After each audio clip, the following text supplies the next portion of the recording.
I was listening to Howard 100 News yesterday, and I heard the disturbing report that Teddy got mugged for his iPhone. Teddy, what does John call him? Teddy Microphone. I don't know when that happened. Teddy just got married.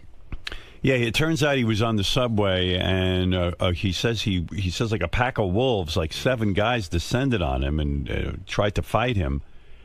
Grabbed his iPhone, and then he chased them, and they turned around and looked at him, and they said to him, "Hey, Teddy," or whatever. They knew him? No. They said, "Hey, look, guy, stop chasing us. You're being foolish." Like, they almost said, like, what do you want to get your ass kicked? Asking for trouble. And Teddy thought about it, and he said, maybe this guy's giving me good advice. But the odd part of the story, and why I want to speak to Teddy, because this is upsetting to me, Teddy has one of those apps where he can track where his iPhone is, exactly where it is. He says, "Here it is. I know exactly where my iPhone is." And so why is he chasing them? Well, he called the police, and the police wouldn't do anything about it. He said, "Would you send a car over there and get my iPhone? There's been a crime." Well, this is horrible, because obviously these people are predators. Yeah, I don't understand that. I mean, here we have the technology to get the guy's iPhone back and catch a bunch of marauders. Why would the police not? I don't understand his story. It doesn't add up. It doesn't make sense to me. I believe the police would go check it out. Why not? They're doing the stop and frisk thing. This is obviously people who are up to no good. Gary, when does Teddy come in so I can talk to him about this? Or is he not here till late in the show? Gets in around 8, Howard. 8. Do you know anything about that story? No, but Jon Leiberman's here, and I think you may have a couple of the facts wrong. Oh, all right. John, come on in. This is Jon Leiberman.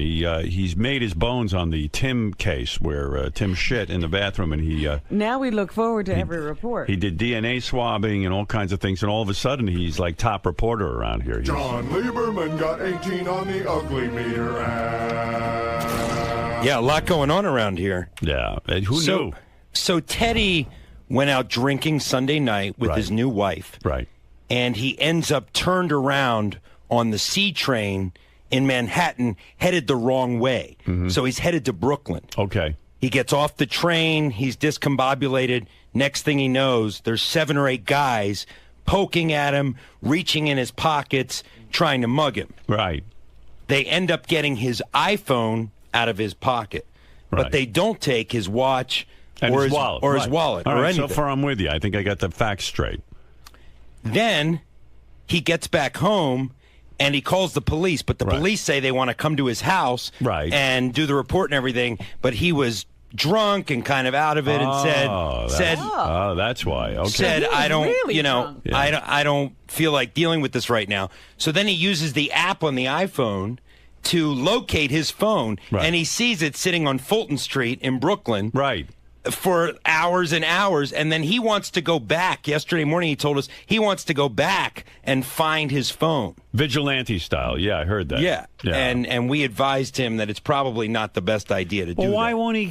So the police are not at fault. They came over. They were ready to come right over, take the report, and get the phone for him, and he didn't do it. The police are not at fault. No, not at all. Not at all. Not That's at what all. I said, because it seems to me the cops would be all over this.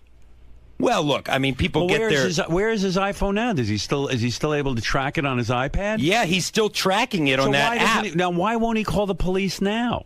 Well, he says he was considering it. He says that he will call the police and actually go through and file the report. What is he going to wait, a month? I used to think Teddy was kind of a sensible guy. And that makes no sense to me. Well, then it's his fault. He'd rather go out on his own and try and tackle these guys and get killed. Yeah. I mean, he was saying back there yesterday, that he wanted to go and. Why don't you, as a reporter, go see who the guys are and interview the guys who took his phone? Well, people on Twitter were like, go out and live tweet finding Teddy's phone on Fulton Street in Brooklyn. Yeah. So do we know where Teddy's phone is right now? We know exactly where it is. Yeah, we know exactly. We know approximately the block it's on in Fulton Street. It's sitting in some guy's apartment blinking. Hey, while I got you here, yes, I mean that story makes no sense to me. I don't understand it. I don't understand why he's not calling the police. But can you imagine being that drunk? No, I mean you can't even call the police. You can't get involved. How drunk are people getting also? What is that? Did. The interesting thing is he did call the police, but once he found out it wasn't going to be a snap-your-finger process, I mean, they had to come out, write a report, and everything like that, and he just said, you know what, I'm going to bed, I'll deal with it in the morning. And then in the morning... He didn't deal with it. He still hasn't dealt with it. That's just odd to me. That's a fascinating man. I would like to interview him about that. Well, I would also... I mean, was his wife with him? Yes, his new wife was with him. And I believe that Sarah, Tim's assistant, was there as well. Right. Because they're all very friendly. Right. And it was, it was a party. It was a Sunday party. I understand they went to brunch and they were drinking all day. And sometimes, when you go the wrong way on the C train, you can get into trouble. You're so drunk you don't know how to get home. Right. He probably was out of it. So, and not one of them knew they were going the wrong way on the C train. Well, it was just the two of them. It was just Teddy and his wife. At that point. And, when these packs of gangs, these groups, I mean, they can smell blood. I mean, they could see that Teddy was drunk. No, they can smell booze. And they can smell booze, exactly. So they pounced on their prey. They found, that he was weak, and they got his iPhone. Yep. Luckily, he wasn't hurt. He had a little bruise on his head. But well, I still say you should call the police. He could easily get his phone back. Yeah. And the imbeciles who took the phone. Well, the longer he waits, the more ridiculous it is. Something's up with that story. I don't know. I don't get it. Maybe it wasn't a pack of guys. Maybe it was one dude. And one little dude, and Teddy's afraid to say that he couldn't defend himself. Why wouldn't you call the police for your phone? It's a $700 phone. Teddy says he actually ran after the guys after they took his phone. Yeah. He ran after them, and one of the guys said, dude, just go home. Right. Almost like, right. Don't, no, what are you doing? Advice. Yeah, you're going to get your ass kicked. Yeah, the thugs were giving Teddy advice in his inebriated state. They felt bad for him. Yeah, Right. yeah. I think they felt so bad for him, that's why they didn't take his wallet or his watch. Well, that doesn't make sense to me either. The wallet and the watch. But, all right, I want to hear from him. But you bring him to me at some point. We'll give him a grilling. And I believe you covering the story when he goes to the police and being part of the chase down with the police, you would be terrific go on the that ride. beat. Oh, yeah, we'll be there. You'll be on the ride. We'll be there for all of it. All right, real good. Okay, keep me posted. Oh, while I got you here, let me ask you another thing. Sure.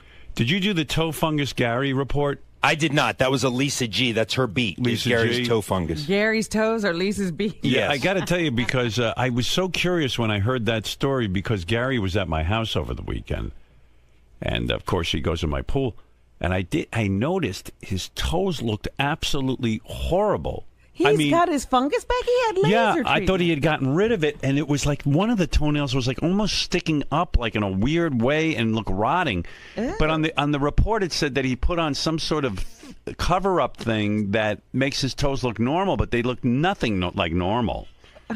What is he putting on his toes? There's some sort of medicine, and the medicine is administered by a thing you put over the nail, and when you put it on the nail, it makes your toe look normal. Why doesn't he get rid of this fungus? When you were at my house, was that before you put this new cover-up on your nail? That is true. There's before. Oh, man. But I I have never to- saw I have to anything tell you- nastier or gnarlier than that toe. I think it's funny because they probably were.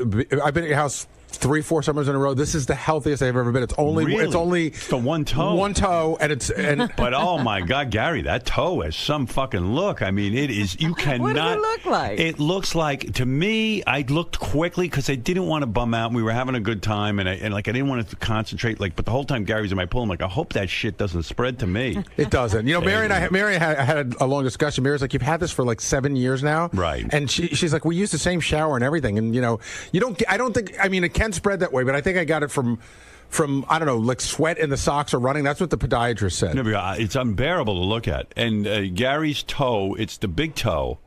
I don't know which foot it's on. Both. The big. So it's the one toe on each foot? That's right. I looked at one. I went, oh! I looked away, and then because I was talking to him, we had a good time, right, Gary? And the big toe, and then it looks almost like the nail is lifting off the foot and it's sticking almost straight up in the air. It's weird. Yeah, I think you must have glanced and seen that, but that's not what it looks like. What does it look like? It's just discolored. You want to show? No, but doesn't it stick? It's no, like all it's not. It's not super thick. No, it's not any longer. You know, I keep them trimmed. It's not any longer. It's not sticking up. It's just It's not discolored. bubbly. Should we see it? It's Well, like, now you would know because now it's been. I have this weird process where it's cosmetically covered up. it's cosmetically covered up, but the cosmetic stuff that they use also has medicine in it that's treating it. Oh. I mean, could you imagine what this is? They've been treating this thing for years. It can't be killed. I've had friends who have had this for. I've had friends who have had it for 10, 15 years. It won't stop. I've had the laser treatment 3 times, which got rid of everything but the one toe. but the one toe. Why is this toe so... I don't know, Robin. You're a nurse. Tell me. It's a mess. You never saw anything like it. And you're saying it looks normal now with this thing on it? It looks more normal. In other words, if you stared at it, you could tell that there's something going on. But if you glanced at it... I guarantee you Gary's nail is thicker than a normal nail. It's bubbly, like almost like it's... Well, you can't tell now it's covered. You think the cover is good? I bet you the cover's bad. Remember he thought his teeth looked good? His teeth used to be good, Right. and they were terrible. I mean, my God. It's not bubbly. It's just discolored. It's yellow. I think it's more than discolored. I think it looks... It again. It looks rotting. I will tell you that they were in the best shape they've ever been in. I hear that, but the one. But I'm saying you've seen them 3 years in a row and you didn't seem to notice. I understand. Oh, I noticed. Don't worry. Notice like this. But this one, this looked this looked like scared you. This looked like from Mars. This isn't even the worst. This isn't even the worst case I've ever seen. Like mine are mild compared to others. First of all, the bottom of each of the toe is healthy. It's just the top part. It's like half the nail. By the way, why can I have a discussion with you about this, but Ronnie can't have a discussion about anything? I don't know. I just find Ronnie, he's such a good guy, but he's something in the way he grew up or something. He's immediately combative. I think he must have been picked on or something. And You know what I was thinking yesterday, too, that he doesn't understand the term defensive because every time you say, Ronnie, why are you being so defensive? He goes, I'm not defensive. I said good morning to him out there, and he grunted. Right. He grunted like a Neanderthal or something. Yeah. I mean... He's very upset. You can't even say good morning to the guy anymore. Nah, he was. I got to tell you, yesterday we spoke to him on the wrap-up show. Yeah. John and I got off the wrap-up show. It was the first time where we just, John and I, we sort of recap. Right. And we were like, I think we felt sorry for him. He seemed very defeated. He's a confused guy. And he seemed very upset, and he seemed really shaken in a sad kind of way. Really? Well, he thinks everyone's out to get him, but he's paranoid. His button is when anybody says anything about his lifestyle, like when Scott DePace questioned the going out with strippers, when the psychology guy questioned the swinger lifestyle, that's his Achilles heel. When anybody questions the way he's decided to live his life, that seems like he just explodes. And Howard, nuts, yeah. and at dinner last night, Lucas was here for the wrap-up show yesterday, so he saw a lot of what went on with Ronnie. Right. And at dinner last night, Lucas was really upset in the sense that what he doesn't know the show, so what he got was that there was a guy that came to the wrap-up show, Ronnie, who he's met before, who seemed very sad, who seemed like he was going to quit his job because he was so upset about the way you talk about him. And Lucas was like, "Is Ronnie going to leave? Is he going to quit?" Because he just seemed so upset, and it was very upsetting to him. Ronnie upset Lucas. Well, not on purpose. You upset Lucas. I didn't do that. What? I don't have to say hello to you. What? What do I have? Who are you to me? I don't have to fucking say hello to you in the morning. I didn't say you have to say Yeah, hello. well, I see you out there, and I say good morning. And I said, yeah. And a Well, normal I said, yeah, person how are can you? just say good morning like everybody I else didn't out grunt. there. Fucking open your ears. You did grunt. I said, yeah. You said, how are you were down tweeting. I don't You go, have to fucking talk to you. Who the No, fuck are you? Put your goddamn jacket on. You don't have to talk to Put me. your You're right. jacket on. Were you really bummed out on the wrap-up show, or were Hey, you dude, just you know what? Give me a fucking break with you and being What am all I over my doing? case, you know? First of all, let me bringing explain these something. fucking douchebags in here to fucking rip my asshole apart. Do you think? You know first what? of all, I don't really care anymore. You do what you want. But can I say something though? My defense. Be my guest. Okay. Gary said to me with the Ugly app, there's a guy who developed an Ugly app. Please. But Here we go with that now. No, but I'm going to take you through the history because I don't believe the extent of your paranoia. You got a problem. I spoke you to got a real. problem. I spoke to real police yesterday. Real guys that heard this bullshit. Yeah. This guy, they hear guys like this every day of the week in the police academy, and they know nothing. Okay, They're all right. fucking book smart. That's all they are. They never spent a day on the fucking street. They don't know about security working with people. Okay. Fuck him. Okay. Okay? Fair enough. And fuck Wolfie, too, because half of that shit that was in that thing was written by him. He knows all. They all Gary, know did about Wolfie the show. write any of okay? that you know of? I'm telling you, Wolfie sent me an email this morning. And Fuck Wolfie. I don't want to hear about Wolfie. But hold on, Ronnie, he said to me... Fuck him. He said if he's a smirking face piece of shit. Okay? Fuck him. Can Gary get out a sentence? No. Oh. Wolfie just said, I Fuck Wolfie. No, go ahead. What did Wolfie say? I'm curious. He said, I swear to you, Oh, yeah. I met this Everybody guy, swears. and he did a profile. He goes, I would, in no Profile. way, shape, or form did I write what this guy, the profiler, had to say. Look, and he I also don't said, believe- I don't Him bel- I and his don't- club foot shoes and shit. He what about a club him foot? is with I have no idea what he's fucking talking club foot Club shoes he foot. wears. What are you talking about? That fucking guy was in here. He's a fucking douchebag. But I mean, The listen. profiler? Is that who you're talking Yeah, that's about? what I'm talking about. The profiler. But listen. The guy who listened to the show since 1985. That's how he knows about everybody here. Yeah. well, Fucking asshole. But I mean, I could write the same profile. But Ronnie, here's my point about you. What are you looking at? Well, you're What's your exploding. problem? You're about to explode out of I'm your not suit. exploding. Ron, try to follow me on this, and if I'm wrong, I'm wrong. But the guy said really weird things about me too. But I listened and I didn't Good. explode I'm because happy for you, man. I mean it's true. I wear condoms, and he's saying that I have an intimacy issue with my wife. That's pretty insulting. But you've talked about that on the air. And so have you. That's what I mean. You've talked about security a million times. So how does this? No, I don't. No, I don't. But I everyone don't knows you're the brag security about guy. what my fucking credentials are or anything else. You don't do that kind of shit. But you get so angry. You keep your mouth shut. You're the only one who gets angry. I'm going to stand there with my hand on my heart now. What the fuck is that?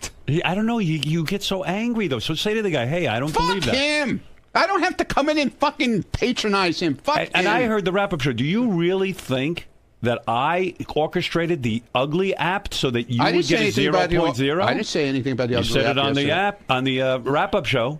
You said on the wrap-up show that you thought that not that Howard orchestrated, but that it was orchestrated against you. I said that a long time ago. So I didn't have to say it on the wrap-up So you think show. every I bit is said it- orchestrated I said it then. about you? No, but I you meant- said it back then, dude. He thinks every bit is orchestrated. Ronnie Why is believes everybody out that to get every him? bit. yeah, because you know it fucking riles my ass up. I had no idea that you'd Yeah. get a 0.0. Whatever, dude. I don't care. How did anybody You predict know what? that? I'm going out in the hall. I'm doing my thing. Yeah, because you left can't alone. handle it. Yeah, right. I can't handle Howard, it. can I make a- You can go I- crazy. No, Can I make a because small these guys point? are full of shit. Somebody tweeted last night that yellow book, Security for Dummies, and Yeah, Ronnie and I retweeted it. Ronnie Man, that's my retweeted fucking it. handbook. He said, "This is my handbook. It's That's one of those right. yellow And you know Security what? for Dummies book." Can I It was finish? securities. It was for fucking. What are you getting so close to me It was for for? the fucking stock market. It wasn't even real securities. Oh, securities. Yeah, the securities, exactly, not stupid. security. Read Hey, the Howard, fucking, I was read getting the to cover that, of the but you book started right. to attack Fuck me. you. I didn't attack you. Put your jacket on. What are you doing without a jacket? This was an Don't come impromptu out here visit with- in the don't come in here studio. without a jacket. I wasn't planning on coming God. here. Well, Can I- don't Howard, come can I in just without make a one small jacket, point? you know? Yeah, sure. You look Okay. like a bum. Ronnie on the wrap-up show yesterday said that they singled him out. I said, well, why would Wolfie single you out? He said, because it's good radio. And I made the point that they profiled Fred and wouldn't He's afraid of Fred. Wouldn't making fun of Fred might kill be him. good radio as well, but they didn't. Your Right. security training has taught you that, Ronnie. They're afraid of Fred. And then he's got an explanation. Well, I mean, you had a meltdown on the wrap-up show. I had no I idea. didn't have a meltdown. We sounded like Lucas. I didn't have any fucking meltdown. You scared Lucas? No, I didn't scare Lucas. You scared small I wasn't children. even yelling. Something's dude. going on because the past week you've been. Yesterday I Don't asked you worry about about your me. new. I asked you about your new car and you jumped down my throat. Oh, it's not your business. He has some kind of new pace car, It's all not your- all painted What? up. It's not that your my fucking sources business. told me. My sources told me. and I I- know who your fucking source is. There's one source here that knows about it. Who? So I know who your source is. Who is the source? I'm not revealing You it. don't, because I have multiple sources Yeah, on this multiple one. sources. So talk about your painted up pace car. None of your fucking business. What do you mean a pace It's none car? of your fucking business. Ronnie, what is a pace car? You mean like None at of a your track? fucking business, dude. You're talking about a pace car that keeps at the track? You have a That pace starts the car? race? Don't worry about what I have. Wow. I'm not talking What do about you it. know about We this? break news. This Yeah? is what I'm telling you, What Howard. is it? You don't even know what it is. You I- fucking come to me yesterday and try and pull it out of me, and I won't tell you shit. Because I'm not going to give up my fucking source. I'm not going to business. give up everything Fuck I the know. source. That you Fuck have him. some crazy Fuck your colored, source. painted up Yeah, crazy. No. pace car Yeah, I had in your it painted garage. like that, right? You stupid ass motherfucker. Well, then explain what it is. Why are I'm you? not explaining anything to you, man. I don't have to. Are you now an owner of a pace car? Don't worry what I am. What do you mean? I'm asking you as I'm a not friend. telling you. I'll tell you off the air. I don't have to tell you anything on the air anymore. Wow. Wow, And then you threatened me yesterday with the block party. Oh, you want to be part of the show? Well, you want your block party? Is that Then a you better- threat? Then you better talk. Is that a threat? Yeah. 'Cause No, I never you're said that. basically Did I telling say me that, Gary? If I'm not part of the if I don't... No, I never if I'm not told you. Oh, Again, yes, you you're did. paranoid. Yeah, I'm I said to paranoid. you, if like you tell Lisa G, you want to be part of the show, and then sometimes you don't want to be part of the I'm show. part of the show Either all you're the time. in or Don't you're fucking out. tell me that, But man. you can't talk I've to taken you. more shit around No this one can fucking talk to place. you anymore. Between me and Gary, we took more shit in this place than anybody else. Oh, Gary. Gary's takes more not shit. on your side. I don't Gary- care if Gary's on my side. I'm just I asked making, Gary about I'm his making, disgusting I'm making a toe. statement. I'm making a statement. I asked Gary about his disgusting toe. He doesn't freak out. I'm not freaking out. I don't have to You tell my are fucking freaking personal out. business. You're okay? freaking out. I'm not freaking Someone out. asked you about your car and you're Yeah, freaking out? because he's an idiot. What is it? Why is there? Why- a, why the personal why attacks? Why is there a story in that? So you're calling me an Because I idiot? bought a fucking car. Why is So there you're a story calling me in an that? idiot? I asked you about it too. What? I asked you too. What's a pace car? I don't wanna I'm talk. not So I'm an idiot too then, I guess. You're calling me an idiot. Whatever. Thanks. Nice. Call me an idiot. Yeah, I mean, these personal attacks Idiot. are really Look, unwarranted. The things you fucking called me over the past fucking I haven't 2 said years? anything. Oh, please. You put me Then- down like I'm a fucking piece of shit on the street. Yesterday I didn't you put always you down put for a me minute. down, man. You love it. When you did love I put, doing it. Name something where I put you down. You just called me an idiot. So what do you? Whatever, dude. Because you don't have an example. I have plenty of I've examples. only treated you nicely. I have plenty of examples. No, you don't. Name one. I have plenty of examples. Give me an example. You're always fucking making fun with the security thing. I didn't say anything. Always. The guy man. profiled you. you. Put me down constantly. The guy profiled you. My security guy is fucking half the size of me. Oh, I how never do made a height how joke. How do I have a fucking guy like that with me? Did I make the height jokes? Dude, I've heard it a million times. I don't know. No, I don't I've make heard it the a height million jokes. times, dude. I mean, From everybody me? else I've heard it does. a million times All from right. you. Everyone around here does. You don't hear it from me. Yeah, okay. I'm paying you and hiring you, and you're saying I'm putting you down. And you're making fun of me too, all at the same No, time. I'm not. It makes no sense. I but never okay. made height jokes. That's why I'm here. Go find one.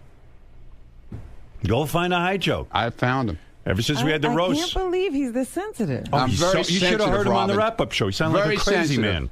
Yeah, I'm a lunatic. You sound like a lunatic. A crazy Guy asked you man. about the car.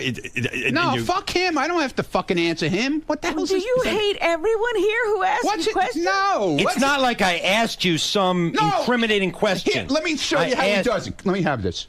That doesn't work. He walked. I don't. No. Oh, okay, I go. just want to a little demonstration. Ronnie's holding a microphone. Okay. He wants a. This is radio, He Ronnie. walks up to you and he sticks this in your fucking mouth like this. He Go goes, ahead. Well, that's what's this I hear about this new car you got? Right. So what'd you say?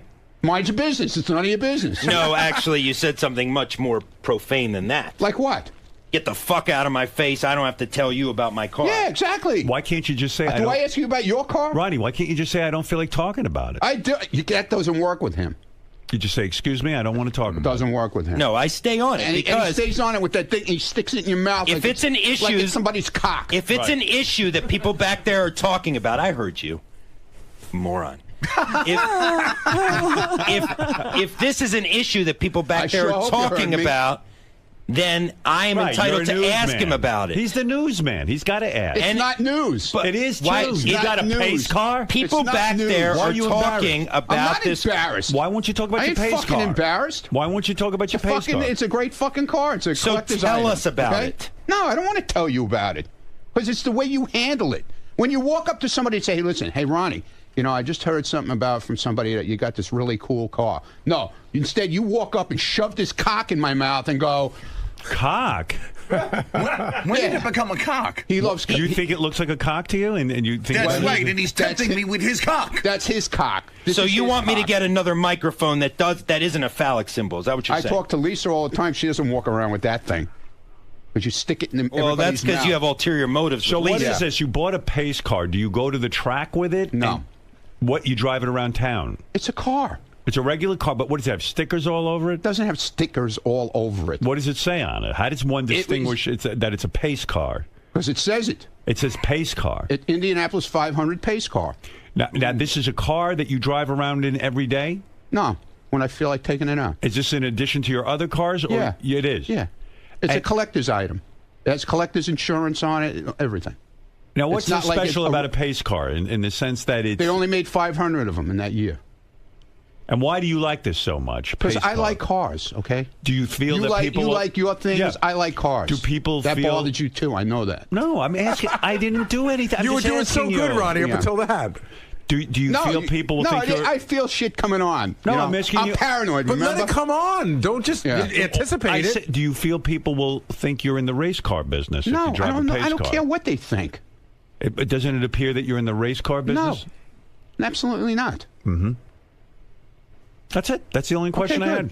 Good. Do you wear a jumpsuit? When Yeah, I wear a jumpsuit. Yeah, I wear a jumpsuit, a crash helmet, A helmet racing gloves. with a microphone. I don't so know I'm in anything contact about- with my pit crew. I don't know. Is this common that people drive around in pace cars? No, Yeah, they make 500 of them. It's a collector's item. People like to buy them because they're really into the. I'm like Jay Leno. You know, I collect cars. It's Why a do you- replica of the car that was actually used maybe that year. Oh, it's a replica. Yeah, it's not. It wasn't actually used at the Indianapolis 500. They made 500 of them. I see. And it's a special thing to walk It's a around special with a pace edition car. Right. And it says pace car on it? Yes. Yeah. And then people will look at you. has- Yeah, it draws a lot of attention when you're driving it down so the street. that bothers you too. Your hair draws a lot of attention too. You know that, right? Your hair? Yeah, his hair. He's got this whole thing going on. He won't admit he dyes his hair. Do you Everybody, dye your everybody hair? knows it, but okay. Ronnie, he's just trying to push my buttons. No, Do you dye your Let me hair? tell I You like to push my unequivocally fucking do buttons, not. too. I unequivocally do not You dye like my pushing hair. my fucking And it- buttons, Mr. He says- M26. And says look he how doesn't. defensive he gets. Look how gray it His is on the eyes side. There's no gray. Your fucking eyes are popping out of your fucking Look head. how gray it is on the sides. Okay, if I Yeah, you leave a dyed little it, bit. That's the whole idea. You Look are at my not gonna rile mustache. me up, Ronnie. Look at my mustache. Look at all the gray I leave in it. You're scaring me with your laugh and the fact you're so close. Listen to me. If I use the product that you claim I use... You don't like that I'm close? How about when you stick that black thing in my mouth, huh? Excuse me? If I used hair color, it would be a much better color. No. It is gray on the sides. No, you try to make it more natural looking, but you're not doing I a good swear job. You're not doing a on good my job. child, I don't dye my hair. Well, there you go. So there you go, Ronald. Are we done? No. You always attack. You came in here. How attacked is it me. attacking I was out you? there minding my fucking Ronnie, business. how is it attacking Oh, wait, you? here's Wolfie. Let's find out. I'm not talking to him. Hey, Wolfie, No, how you I'm doing? leaving for this part. What is it, Wolfie? Sorry. Here he goes Sorry. again. Oh, Yes. you're such a baby. Yeah, Just I'm a listen baby. to Wolfie. Yes, I am. So what he has to 'Cause I say, don't maybe he wanna wants to talk to an idiot. apologize to No, you. not him. He's a smirk, fucking Smug. Yeah, smirky, smug bastard. Egocentric to think Yes. that I spend any of my time. Yes, you do. Yes, you do. Because Wolfie's you point want, is, no Wolfie, one's- you want to be so part of this show, Wolfie. I know you would do anything to get your Ron, I don't airtime. know that That's you why put you on brought the this fucking guy in here yesterday. Why didn't you listen to Wolfie I don't for a want to second? listen to him. I'm going to talk right over him. Why? I really don't give Quiet a shit about down. Wolfie. I give no shit about Wolfie. When we do our block party shows, he covers it in Pennsylvania. He'll only turn in interviews that talk bad about me. That's fuck you, Wolfie. Wolfie, go and fuck yourself, man. I don't give a shit what you say. I don't care what you say, Wolfie. I really don't care. Did you write what the profiler said? He doesn't about have any of to. us? Everybody knows what he fucking said. Wait a second. It's air. Wolfie- It's been talked about on the Can air. I ask him a question? No. I can't ask him a No, question. it's a fucking waste of time, man. Well, Everything that guy said yesterday, okay? Everybody's talked about on the air. Right from KC being whatever he was. You don't think he was right about Casey? That's what I mean. Everybody knew that. Right. He wasn't saying anything. We talked He about didn't it say on the anything air. that crazy. You know? are a paranoid baby, Yeah, Ronnie. well, you said that yesterday too, Wolfie, okay? You just so want to be here so bad, you know. I understand it now. I understand it, Wolfie. Wolfie, it's fine. I'm glad you got in here yesterday. I'm very happy for you. Wolfie. But you know what? You're not here every day, and I know you're going to cry about that. So Wolfie. it's fine. I don't I don't need to be there. Oh, you do need to be here. You need to be here in the worst way because I know you beg for a job here. I know you beg for a job. You beg for a job here, Wolfie. Up there? You beg for it. Ronnie, You beg for it, dude. He won't let Wolfie talk. No. What is that? Is that your thing? You I filibuster? filibuster. You talk over everyone? Is that your thing? What? So it's okay for him to fucking It shows walk you're all insecure. over me. Well, I am insecure. well, let's hear what he's got to say. I don't want to hear what he's got to say. I don't care. That's the whole thing. I care. Well, good. Then you can listen to it. I don't have to listen to it. Why do I have to stand in and listen to something I don't want to listen to? Why? Why do I have to listen to it? I don't have an answer for that. I could be in my pace car. Yeah, exactly. All right, Wolfie. I can't hear what you're saying anyway. So have a good day, Wolfie, and you'll keep trying to get a job here. Marianne from Brooklyn, you're on the air. Hi, Howard. This is the best ever. Ronnie, you know I love you. Howard, he stands up. He's 60-something years old. He watches you back at AGT. I'm watching him from the box. I don't have a problem with him. He can't communicate with anyone. A guy comes in here. Fine.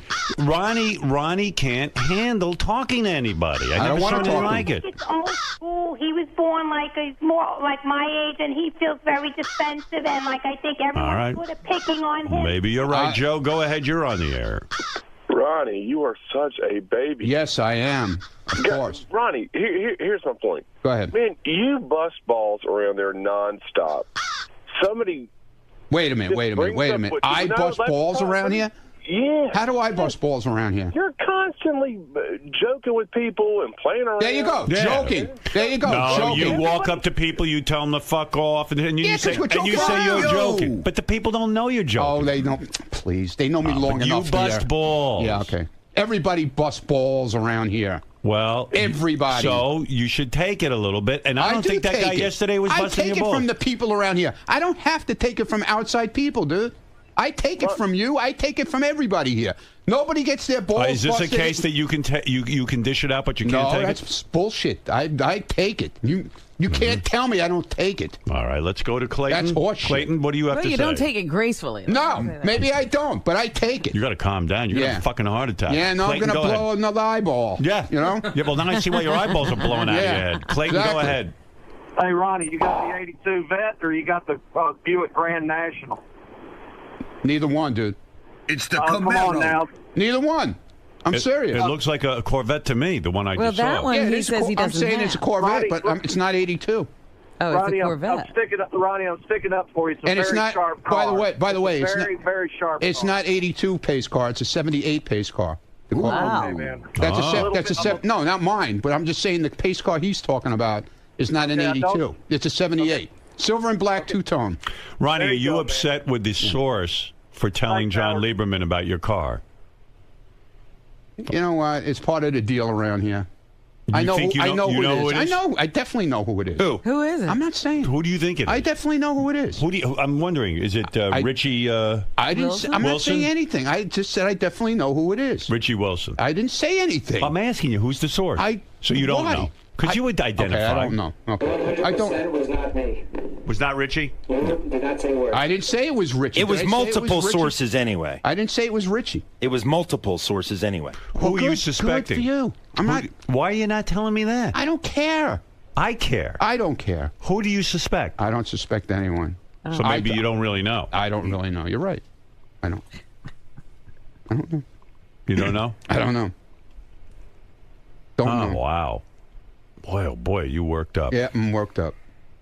I mean, I've never seen you this worked up. Yeah, well. I mean, it's unbelievable. And when the things you said about me were terrible. It fucking bothers me when a fucking retard comes in here with club feet and fucking tries to rip my fucking ass apart about the job I do. He knows nothing about the job I do and how I handle people, really handle people when we're in a situation. So he can go fuck himself. Do you think... He never handled a situation in his life.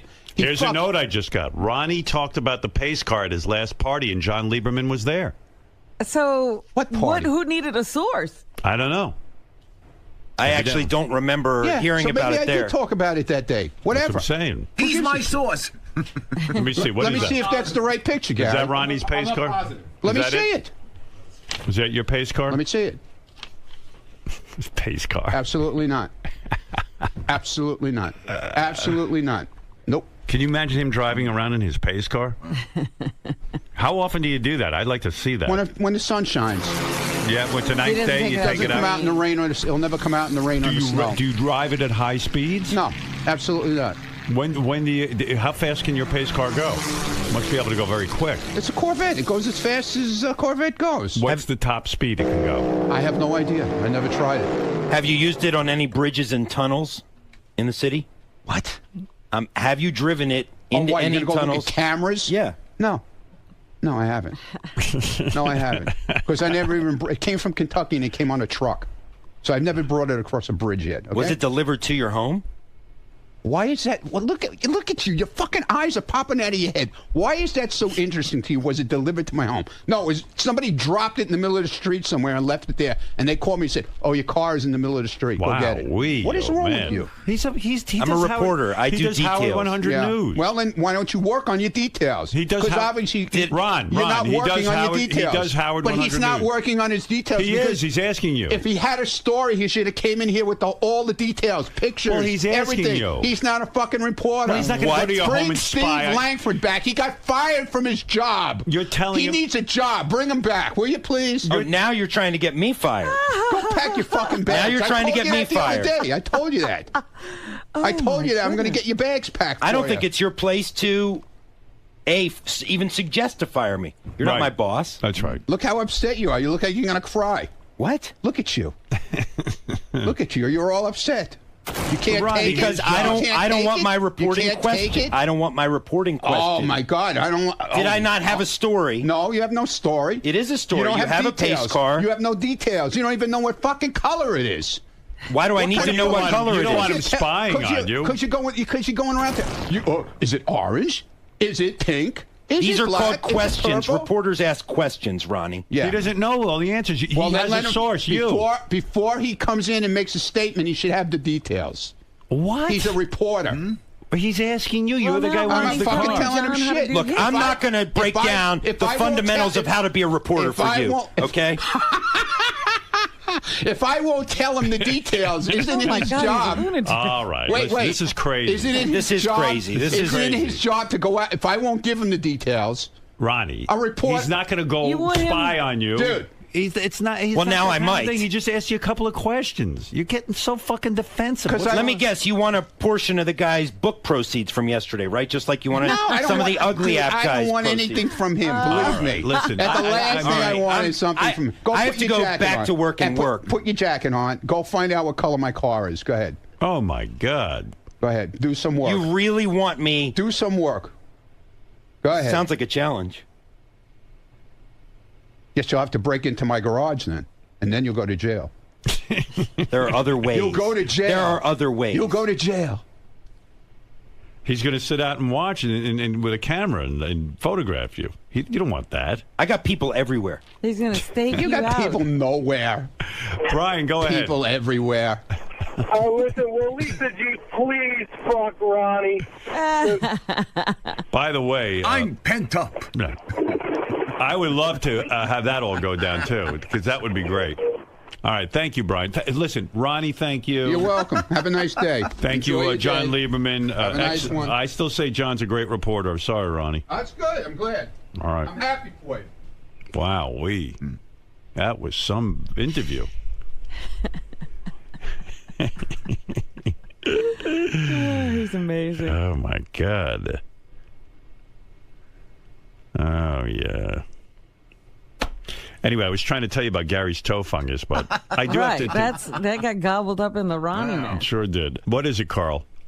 Hey, Howard. Ronnie's a bitch, man. Who flies off the handle like that as a security professional? Think you got off-duty cops with you. He would get rolled up in a heartbeat. He'd get that handlebar mustache punched right off that fucking face if something really happened, man. Thank God you got real cops with you. All right, listen, Carl. Thank you. Thank you. He'll come running back in here screaming.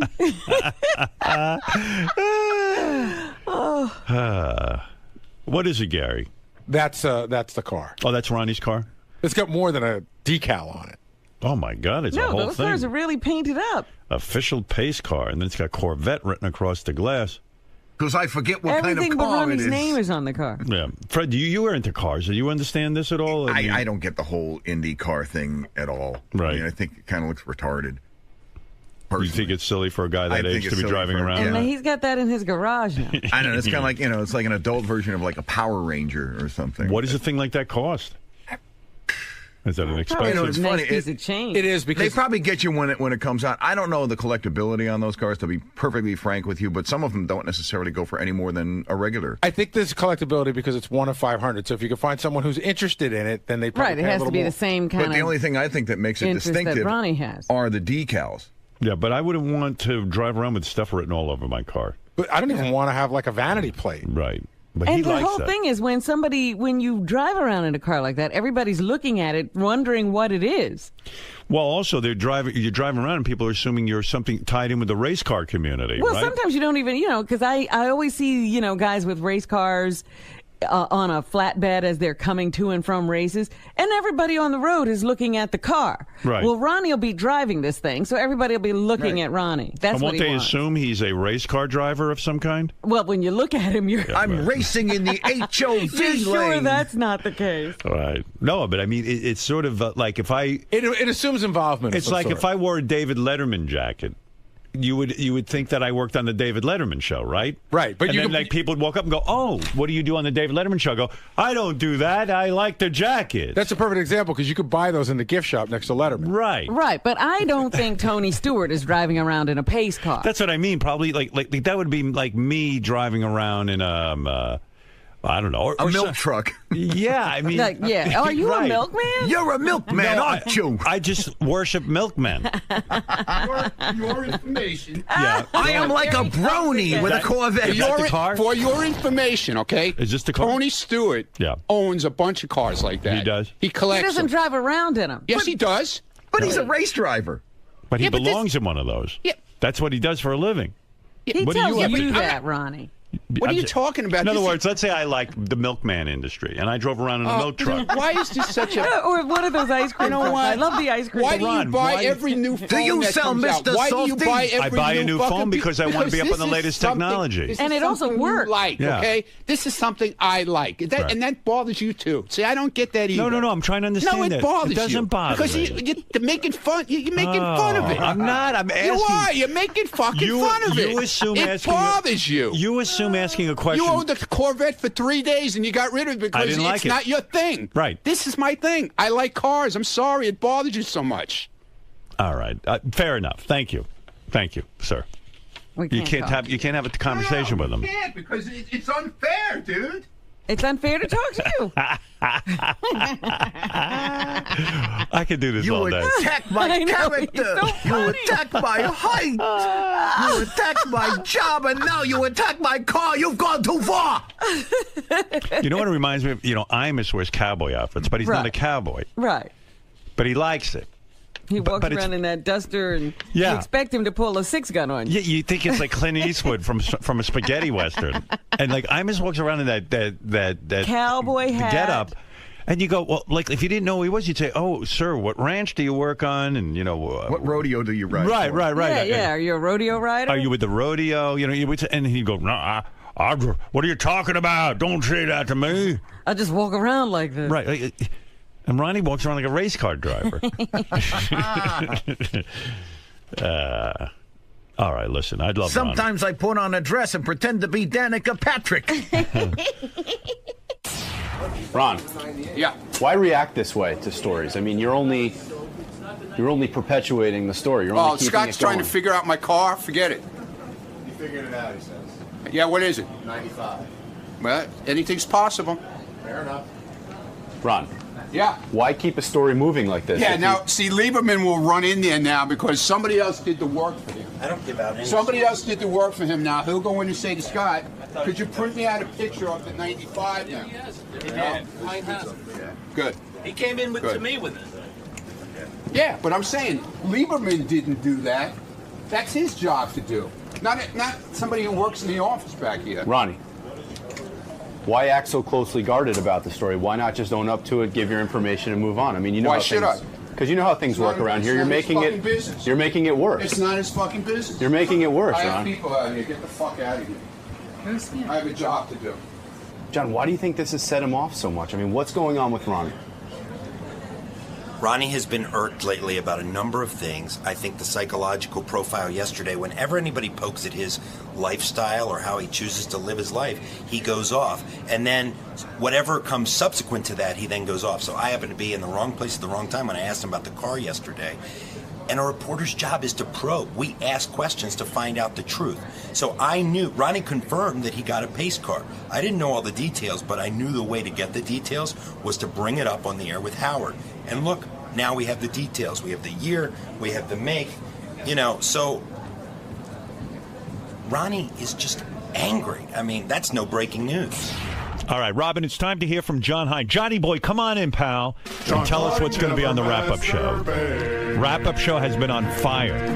Lest anyone think it's been not on fire, you're wrong, because yesterday's show with it is Ronnie Mund going at it. It was unbelievable yesterday. Yeah.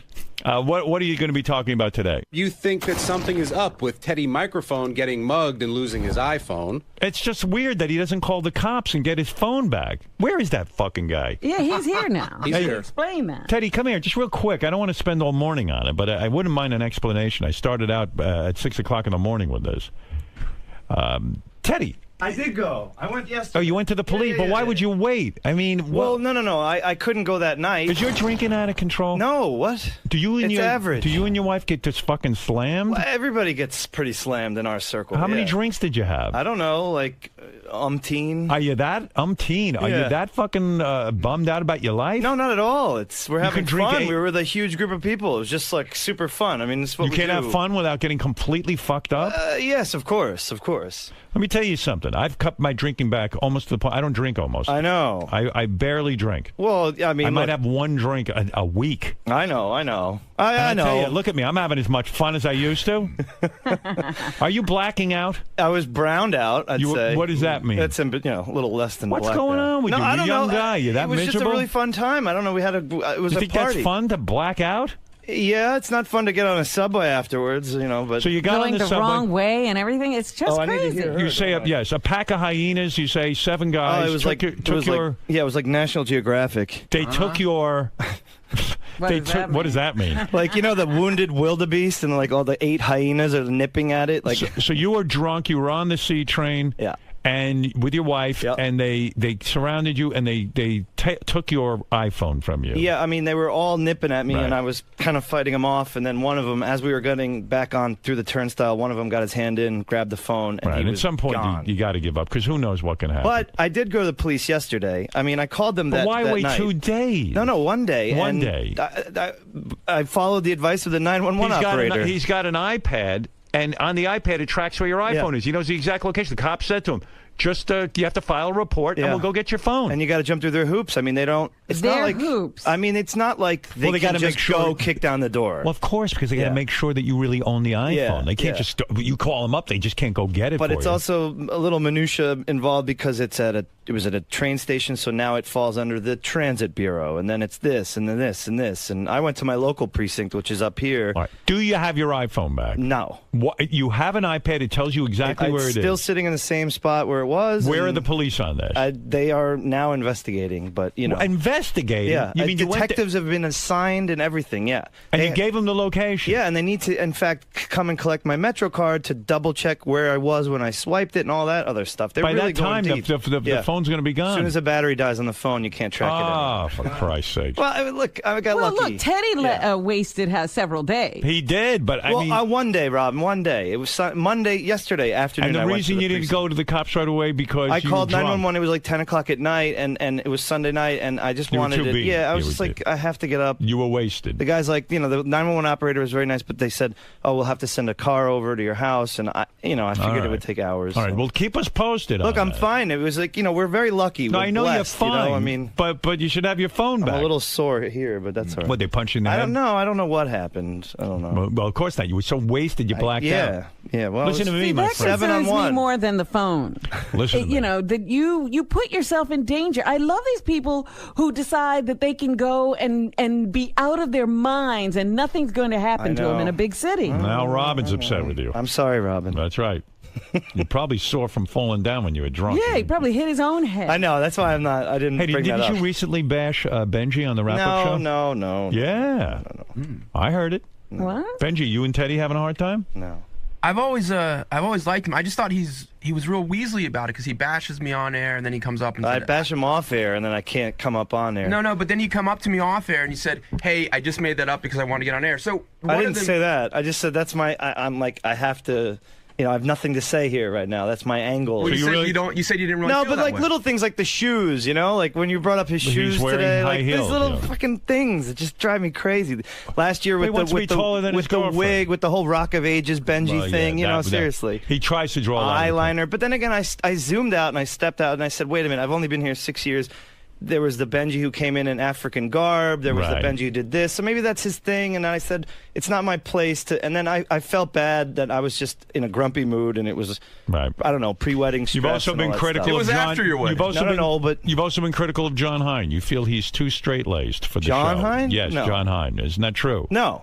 Yes, it is. No, not at all. Straight-laced. Too straight-laced. In other words, he should be a little He's looser. a straight guy, but no. I mean, I'm not. I don't think he should All be right. looser. You're not critical of him? No. The one thing I did say was when he got the fast food show, I was like, the guy doesn't eat any condiments, but Okay. that- All right, That was Teddy. everybody's criticism. Keep me posted on that phone. Yes, if and I we're- get the phone back, I'll let you know. But otherwise, the new Well, one's coming out in 6 weeks, so I'm eligible for So an maybe upgrade. you don't even need it. That's Exactly. right. Yeah, you go, let those guys Oh have yeah, it. they can have it. All right, thank you. Later. Concerned about his drinking. Can you think you could stop drinking for 6 months? No. You can't. So you're an alcoholic. No. What? Are you an alcoholic? No, but That means you are. what do you mean 6 months? Why would I want to? Stop for 6 months because why What's do you in it need for me? Health, to show that you're not addicted. Not good enough. Maybe I don't know. I'm going to miss out on a lot of fun. Can you stop for a month? Do you I think could. you sure. could? Do it. But I won't. Show me. I can't. You're an You alcoholic. got to raise the stakes. You're an alcoholic. What do you mean? I mean, you're an alcoholic. No. You can't quit for a month. I can. I can do anything I want. I can do anything I put my mind to. Quit for a month. No. Why? Because why? Because I'm having fun. Having fun. Yeah. Do you I'm have having any an other awesome kind of time. fun? Life without booze is not Yes, exactly. I'm not going to lose my arm. And let's go, baby. All right. Okay, you might have a problem. Well, we'll see. I'll cross that bridge when I get to it. All right. I know you've been right about a lot of things. Right about You're everything. I know I'm you're right, America's I know. judge. I know. All right. Thanks, Goodbye. Teddy. Right. Right, Robin? Right. Right. See, even Robin agrees. Teddy, microphone. Sir. Mm-hmm. Obviously a tumultuous Sunday for you. Yeah, no big deal. I mean, I think I had it coming. I got robbed of my iPhone, and I did go to the police yesterday and filled out a report and, started the whole minutia, really jumping through all the hoops. Why do you say that? Why do you say that you think you had it coming? Oh, man, I was an easy target. I was blacked out drunk on the subway and going the wrong way, and then I don't know. I mean, I probably just stuck out, and I'm sure look at this idiot, and whatever. I mean, it could have been a lot worse. They didn't get my wallet or my watch or her engagement ring or anything like that. So it's just a fun. The whole thing's actually rather embarrassing. So. Well, I'm sorry to hear that it happened. It's all right. I'm lucky. I consider we were both very lucky. None of us got hurt. None of us got robbed majorly. So. And they can't rob you of your spirit. That's Ted. right. They can't take what's in here. Later. Hey, look who's on the phone. Dale Yeager. You know who he is? Yeah, he's the guy who was here yesterday that Ronnie lost his mind over. to talk to him. Dale, what's up?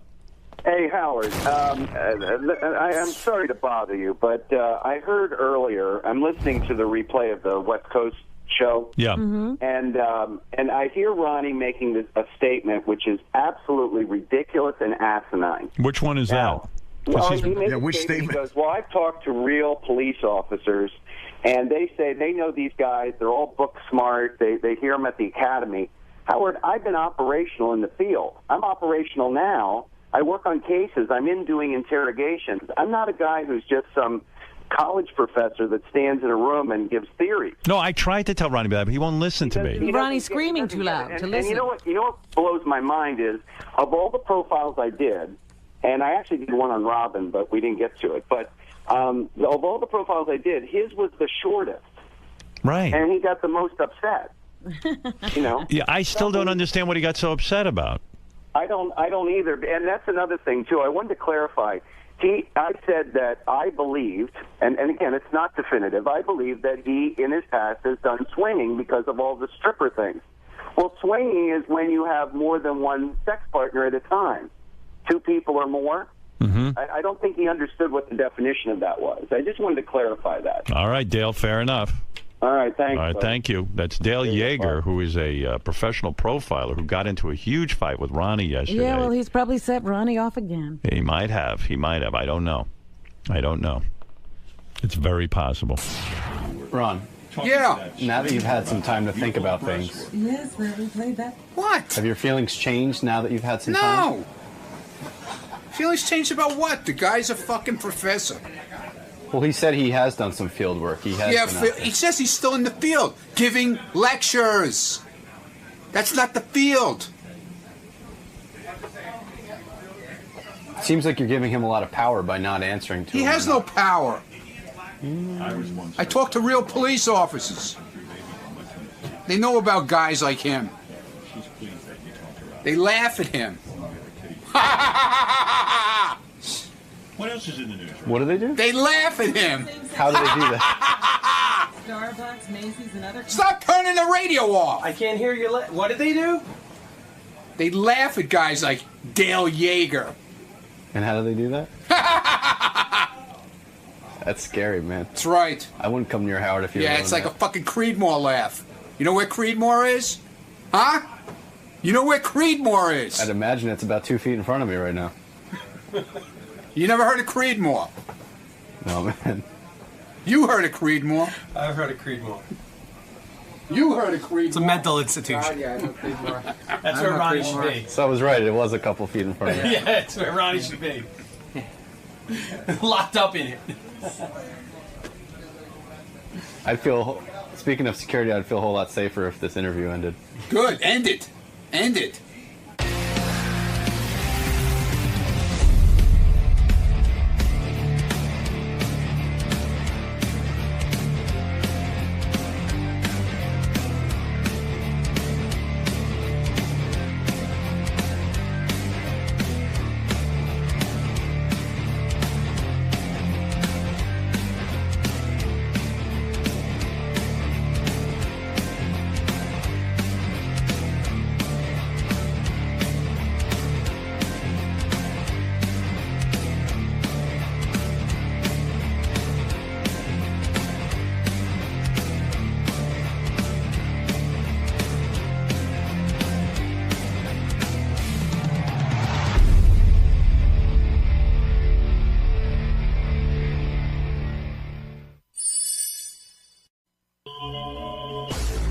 A note from Doug Goodstein from the Howard TV guys. They covered it. Oh, did they? Yeah.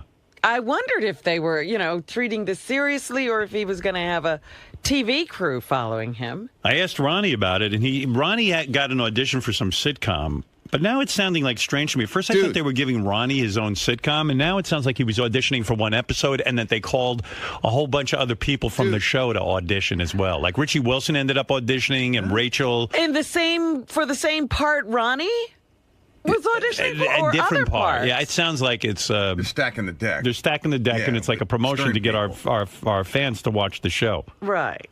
So I don't know. I was hoping for the Ronnie sitcom. Well, yeah, the other day when we were talking to him, I couldn't tell because at first it sounded like this part was written for Ronnie. Yeah.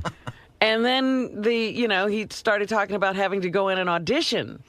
And I thought, well, that's odd. Here's the notes. This was a quick audition for a show called Wheels. Richie Wilson and Rachel Fine were also at the audition. Rachel and Richie ended up auditioning. Richie is... What is he, a cameraman? Yeah, I don't even know what he does. He's on Howard TV. Right. And so they said, a few weeks ago, Ronnie sent out a tweet saying that Wheels is looking for more people to be cast in the show and attached an email address for people to send photos to. They don't know how to get people to be actors? No, they needed Ronnie to help. All three of them got in an early audition, which was all shot by Howard TV, and the video will be loaded in the morning. Ronnie's auditioned solo. Richie and Ronnie auditioned together. Dude. And Rachel auditioned solo as well. Dude. What is it, like a whole Howard Stern show episode? Here's what happened. Go ahead. They Nobody knew anything about this except me from the beginning. Right. They contacted me through Twitter a long time ago, back in April, about this. Okay. So they put a thing out on Twitter, an open audition for people to come in and audition for the show about 4 weeks ago. Right. And people were to send in headshots and, stuff like that. And that they would call, by invitation only, by email, to come in and audition. So a whole bunch of people got emails to come in. So how did your audition go? It just happened that Richie and Rachel got the same night. Now, how did your audition go? I thought it went really well. And now, is it for one episode, or would your character... No, for the whole thing. You're a character, a regular character. The angry coffee truck driver. Oh. You could do that. You should be able to do that. I think it went really well. I mean, What did you have to say? It was like I was talking to another... Like a salesman would come to the coffee truck, say. Right. And he would ask, like a new guy a new salesman come to the truck, and he would ask what the rules are with the coffee truck. And I would say to him, the rules are, you don't ask me for credit, you don't ask me for cash, you pay cash, you don't, if you touch it, you buy it, that kind of stuff. And I thought it went pretty well. Now, you are an angry kind of guy in real life, but are you able to become a character like that becomes... Did you summon up the anger from somewhere? Yeah, I think I did. And did they indicate... Because I got in a fight with Stephanie before I went there, so I was really... Okay. What were you fighting about with her? Just stupid shit. What's stupid? What are you doing? It was a stupid thing. Got yourself a nice young girlfriend. Yeah, no. It was cool. What'd you fight about? We had a little argument. What was the argument? A normal argument I'm about curious, something. What do you argue with her about? It was something about I said, she had started this job, and it was. I don't even want to go in. I can't go into it on the air. You can't? No. I'm just wondering what you argue about. It was something stupid. It was nothing. You got worked up. Yeah. And then we were like fighting on the phone as I was walking from where I parked my car, and I was walking to the audition. What the hell are you fighting about? We were just arguing, and she was yelling at me, I'm yelling at her, and I go, well, thanks for making me angry before I go to the audition, which actually worked out pretty good. You should really thank her now. What is it? You don't like her to work? Or? No, not at all. It's nothing. It was cool. What do you think he's fighting with? Everything was fine, I'm trying to figure it out. If I don't know, does he not like the kind of job she took? She's got a great job. What she was wearing? Like, you think she's like? No, it was nothing like that at all. Nothing like that. Nothing. Anyway, it says here in my notes, Lisa G was supposed to be there at 7:00 for the audition. At 6:45, she contacted Ronnie and said she was going to bail out. Yeah, well, she texted me, and see, originally the audition was scheduled for 8:00. 8:00 at night. 8:00 at night. Then they said they would start earlier. So I text her. Now I know she lives in the city. Right. I text her at 20 to 7, and I said we're going to get in earlier, probably around 7 o'clock in that area. Right. So we went. They took us upstairs about 5 after 7. At 6:50, she texted me, said, "Sorry, I can't make it. Good luck." Oh. She bailed out? She's the newswoman. I don't know. I have no idea what happened. That's a big story, you auditioning for a sitcom. I don't know what happened. Howard TV was there at 6 o'clock waiting in the lobby. So that's all I know. The guys wrote, it seems as if she was inconvenienced to do the shoot. Well, if Ronnie gets the sitcom and it takes off, Howard 100 News won't have been there at the beginning. That's right. What's with Lisa G not showing up? I don't know. Let's see what else. Richie was able to see the script that Ronnie had to read. It was basically written as if Ronnie wrote it himself. What does that mean? Seemed like a natural read for him until he had to say the word Epicurean. Epicurean, yeah, but I kind of did it on purpose to make it sound like I was stupid. Oh, that was a technique you used. Yeah. An acting choice. I actually read it twice because when Richie read for the part that they had him try out for, he was the salesman who came to the coffee truck. So they said to me, well, why don't you read the part with him and let's see how it goes, and it went pretty good. I think, anyway. But I always think everything goes good and winds up being shit, so. Richie did the audition as a goof to see what would happen. They ended up pairing him with Ronnie to read together, but Richie doesn't expect to be called back. Richie doesn't feel he did a good job. Oh, really? He's not an actor. After Ronnie's first read, Richie heard everyone in the room clapping through the closed door, so they must have liked it. They were. So then maybe you got the part. Now, how cool is that? Yeah, I was pretty happy about the whole thing. Also there at the audition was one of Ronnie's former hot chick of the week, Christy Day, who flew in from North Carolina just to try out. Yeah, she had sent in her thing, headshot. Yeah. She does acting and modeling and stuff like that. So when are we going to find out if you're in their show? I don't know. I guess I'll hear from them when they're done with the auditions. So. All right. Well, I know they were running them till like 2 a.m. this morning. So. Wow. What is it, Gary? In 10 seconds, I'll be right back with the audition. Oh, you have it? Yeah. You have Ronnie's audition? I have Ronnie's audition, and then I'm pulling the one with him and Richie. Okay. Ronnie De Niro. Because the first one he did with the producer. All right. I'll wait for that. All right, man. Ronnie De Niro will call you. Hey, I hope it works. Yeah, why not? Yeah, I hope it's cool. Well, did you discuss how much money it's going to pay? No, we hadn't gotten. I'm gonna. They'll talk to my agent. The Buckwald office for that. They probably think you'd do it for anything, but you want a certain amount of money, right? If you're going to be a major character. I mean, I'm not gonna be an asshole and say, just because, Right. I want to do it. You want major character money? I think it'll be cool. I want my own trailer. Do you think he'll ever be, how De Niro is De Niro? Like, you know who it is just by saying his last name? Yeah. Will there ever be a time where you can just say Mund? Mund. What is it, Gary? So it's on Gary, page 2, and Green in the first column. So the guy you hear off Mike reading with him is the producer, and then I'll pull the one with him and Richie. You hear your audition. See how you did. Ready, Ron? Ready as I'm ever going to be. Hi, what's special today? What's special? I'll tell you what's special. What's special is that I'm done in 2 hours. That's what's special. No, I mean on the truck. Good joke. New guy, huh? What's special is no credit. It's all COD. No, and I'll pay you on Friday crap. No Rick. I'll give you some money on Tuesday. No, I haven't sold a car in a week and have. What the fuck? It's fine. I was warming up. Sounds like they'll give you the job anyway. Yeah. I think it went, pretty good. Right. What do you think, Robin? Do you think he's got something there? They were clapping? They were clapping. They were clapping. It was over. Money. And what's really special, no roach coats jokes. Because I don't smoke them, sell them, or have them. They're okay. That's what's special. He's a horrible actor, isn't he? But sometimes that's what works. Well, they want somebody who sounds dumb and stupid, I guess. I don't know, an angry driver. Besides, how special can coffee and buttered rolls be? This ain't Olive Garden on wheels, Just asking because I was in the restaurant business, too. Oh, yeah? Well, I could see how great that worked for you. I ain't watching this maybe show. once you see it on camera, it really pops. I think he's got something. I'm not sure what it is, but he's got something.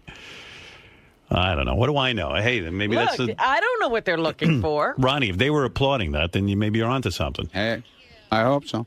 Yeah. Let me guess.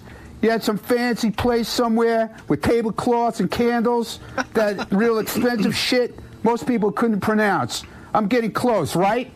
Made a lot of money, spent all the cash, and you beat Uncle Sam out of silly toys and cheap broads? Oh, God knows what else you're gonna try to... Oh, my God. Are there periods in that sentence? I think you got something, but I don't know if it's called No, there are periods, man. Yeah. That's some read.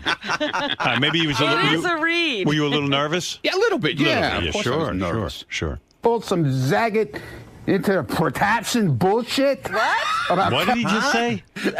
Zagging into what? I don't know. Wait, let me back that up. Cater truck cuisine, right? What? The protection. Sam out of silly toys and cheap broads. Oh, God knows what else you're gonna try to pull some Zagat into the protection bullshit. Into the I don't know what that is. You think it went well? Yeah. You think that audition went well? Yeah, I think it went well. You didn't even fucking say in English over there. Yeah, well, that's the whole idea. Really? That's the whole idea of it. They wanted me to sound, Well, you definitely just sound dopey. That's what they want. They want, you don't even sound like you're... Well, all right. Well, I don't know what they're looking for. I don't know. Maybe that's not what they're looking for, but that's what they told me they're looking for. I was going to say, they gave you some direction like that. Yeah, because I met with these guys about a month ago. Okay. At a restaurant. Did they give you the lines in advance? No. No, there was why didn't they do that? Because they wanted me to just come in and read it. and see how it went. Well, they gave it to me 5 minutes before I walked in. So you didn't get to memorize it or anything? No, I was just reading it off the paper, About carrying cater truck cuisine, right? What? Carrying so what? What's catering truck cuisine? You can't even fucking say it. I was doing catering truck cuisine. I was doing it on purpose like that. No, you weren't. Yeah, I was. You're having trouble. No, I wasn't. I did it on purpose. Like, I'm telling you. Don't bullshit. That me. was my true line. I wasn't bullshitting you. Ronnie. Ronnie. Dude, I'm not bullshitting you. Gonna be. Just coffee and a piece of fudge over there. Fudge? Where the fuck do you see fudge? There you go. That's Ronnie. You really... Mastermind? Well, Wolfgang, fudge happens to be mushroom truffle casserole. What? Yeah, well, it looks a bit oozy. It didn't last a week. Okay, then, just coffee. Thanks. Hope you sell some cars that Chateaubriand. Thank you. It sounds to me like they were goofing on him, giving him hard words to say. Right. Something's up with this audition. Yeah, they were throwing... if he's supposed to be like just an angry blue-collar truck driver, what's he doing using words like Epicurean? First of all, and cuisine. What show do you know a guy has this big a dialogue? With the guy in the truck. Right. What is it? I was just going to say the second one that he does with Richie is a different pronunciation of that word that he couldn't get the first time. I know, but... Well, I was refining my humor. I think they're up to something here. I don't think so. No? No. Wow, look at the applause. Ronnie. Yeah. Ronnie goes, I think I did good. Yeah. I said I thought it went all right. Joe, how do you like the audition? Hey, well, if they were looking for somebody who truly sounds stupid, you nailed it, Ronnie. Well, there you go. This guy thinks you did a good job. Right. Very nice. Are there any actors out there who can shed some light on auditioning and how Ronnie did? Keith, you're an actor. How did that sound to you? He sounded like Hank the Drunken Dwarf. If you put that tape of him next to Hank side by side, you won't be able to tell the difference. Well, Rick, go ahead. You're on the air. Like the last guy nailed it. It's Hank the Angry Dwarf. Right. I mean, if you pull from the son of the beach, that's exactly what Ronnie sounds like. James, you're on the air. Howard, make it stop. Make it stop, please. Good God. You're killing us. You don't like Ronnie's audition? Oh, man, it's horrible. It's horrible. After a good week, and now you're bringing us all down. All right. Well, there you go. Place is falling apart here. Place is falling apart. Look at this. What happened? I don't know. I put my hand on here, and all the crap is coming off of my hand. Oh, dear. I guess it had a 5-year shelf life. Richie Wilson was at Ronnie's audition. Hey, what's going on? What's up? The funniest thing was Ronnie came almost dressed for the part. He had on like a shirt that would look like he came from a mechanic shop. It had the name Mac on the chest and everything. Well, he's a method actor. Yeah. I'm like Lee Strasberg. Yeah. Did you have an outfit on that would reflect the character? Yeah, it was whatchamacallit. Oh, yeah, there you are. There he is. Oh, there he is. Well, look at you. Look the part. That was some read. All right, listen. Whatever. I'm glad you got the audition. I hope it works out for you. I really do. Thank you. I mean, it's unbelievable. Jeff, go ahead. Jeff the drunk wants to weigh in. I think he liked it. Yeah. Go ahead, Jeff. Yeah, oh, yeah. I'm sure he loved it. That was so fucking funny. Holy shit. I bet you I could do better than that. I bet you could. Well, listen, you got to give it a shot. They didn't call you. No, they called Ronnie. They want him. All right, listen, Ron, congratulations on your triumphant audition over at the... Thank you. What's the show? Wheels. Wheels. Wheels. Okay, very good. Ron. Yo. Talk to me about the audition itself. Okay. A lot of people in there were doubting your acting skills. Listen, I went in there. I don't claim to be an actor. I claim to be myself, okay? They gave me a part that they felt I could do because it's an angry part. And they gave me some papers to read right before I went in. I had no idea what I was reading, no clue about it beforehand. I knew about it when I walked into the place. They handed me the script of a scene, and I did it, and that's the end of it. If I get the part, fine. If I don't get the part, that's also fine. A lot of I people, tried. That's all. There's a lot of people around here doubting the legitimacy of the operation. Not you, the production company. No, it's a legit. Dude. Ask your people who were there last night. Okay, it's a legitimate operation. It's no fly-by-night deal. So we might be seeing you on the on a cable network. Okay. I can't say what it is. But it's a reputable cable network. Very reputable. Very reputable. How reputable? Very reputable. And cut. Right. Lisa G is here with some headlines from the Howard 100 newsroom. Lisa, what do you have for us? Lisa Glassberg. Here she is, Lisa G, in the house. Lisa, what do you have for us? A lot of great. Hey, Lisa, how come you didn't cover Ronnie last night? Did you just bail? It was supposed to be at 8 o'clock. Right. Brad Driver and I decided at 5:30 that we weren't going to cover it. We're short-staffed. Mm-hmm. And I got a text at 6:45 that Ronnie was going on at 7:20. Right. And I was in my sweats. I mean, I couldn't jump, and I wouldn't have been Aren't you like Lois Lane? When a story breaks, you have to be there? We decided we weren't covering it. Yeah.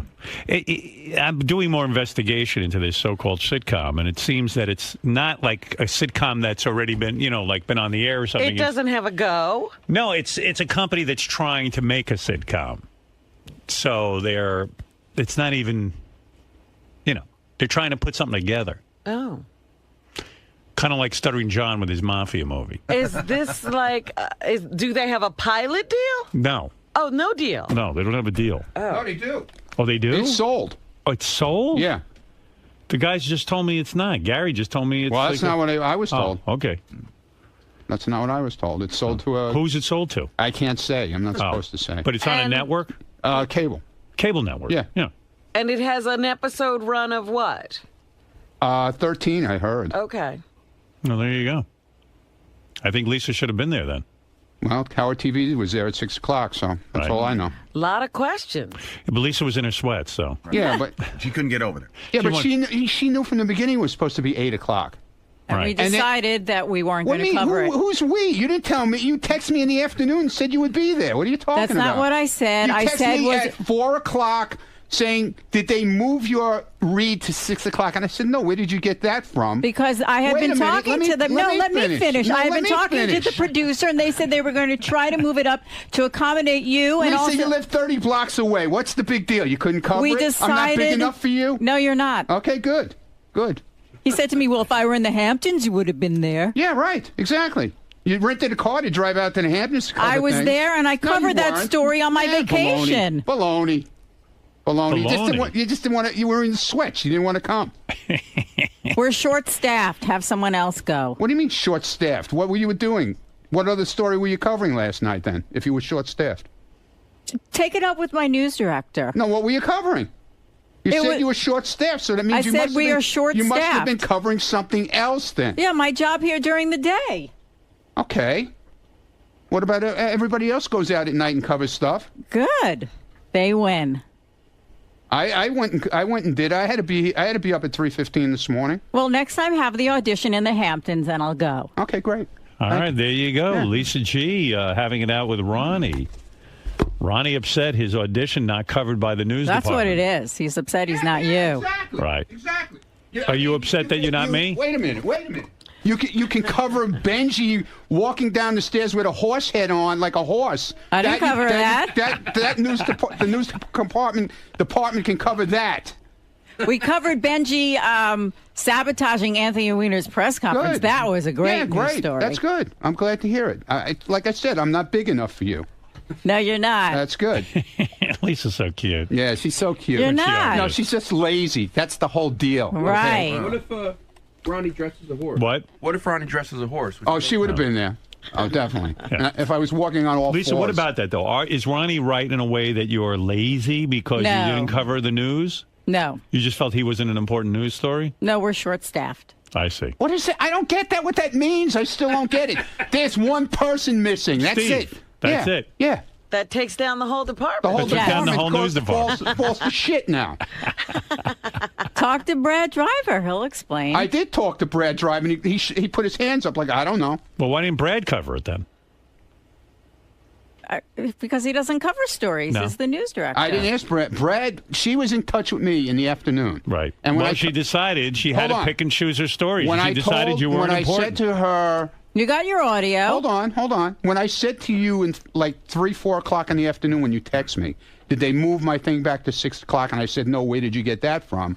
You said, oh, that's so unfair because you get up so early in the morning. Which means at that point I said to myself, you didn't want to come out because you got to get up in the morning. I was trying to get you in there earlier, Ronnie. You wake up so early. Why were they having you audition at 8 o'clock at night? I wasn't auditioned at 8 o'clock. Well, that's what they had told I was out of there me. at 7:30. That's what they had told me up But until I let you know. 5:30 in the evening. Ronnie really wants to be on the news. I let you know at 20. I let you know at 20 to 7 that we were going in earlier. And Ronnie, would Lisa? You lived 30 blocks away. You couldn't get there in 15 minutes. Would Lisa? No. Would Lisa I have been guess there not. if it was a red carpet event? Definitely, without a doubt. I see. Well, Yeah. maybe if there's a red carpet premiere. No, of your TV they don't show. have to come at all now. I don't. You know, care. I got to say one thing. Ronnie's the only person around here bitching about not being covered by the I news. know. department. I love not being. Well, no, No, she made we such like it when they're short staffed. No, she made it such a big deal out of texting me in the afternoon about didn't they move it to 6 o'clock and all this nonsense, like it was bothering her because it was so late. It's like when Right. she went out with Wayne Siegel, she had to be home at 7 Well, o'clock. I guess she'd put in a full day and she felt did a 6:15 date with Wayne Siegel, and by 7 o'clock she was home. I mean, well, what kind maybe of date is that? Well, maybe she had put in a long day and she was beat. Everybody puts in long days every once in a while, don't they? Yep. Well, Ronnie, she talked to the news That's director. okay. It's fine. It's fine. And they made a decision. That's not what she said to me. Okay. That's not what she said last night. She goes, I can't make it. Good luck. What kind of answer is that? It's the right one.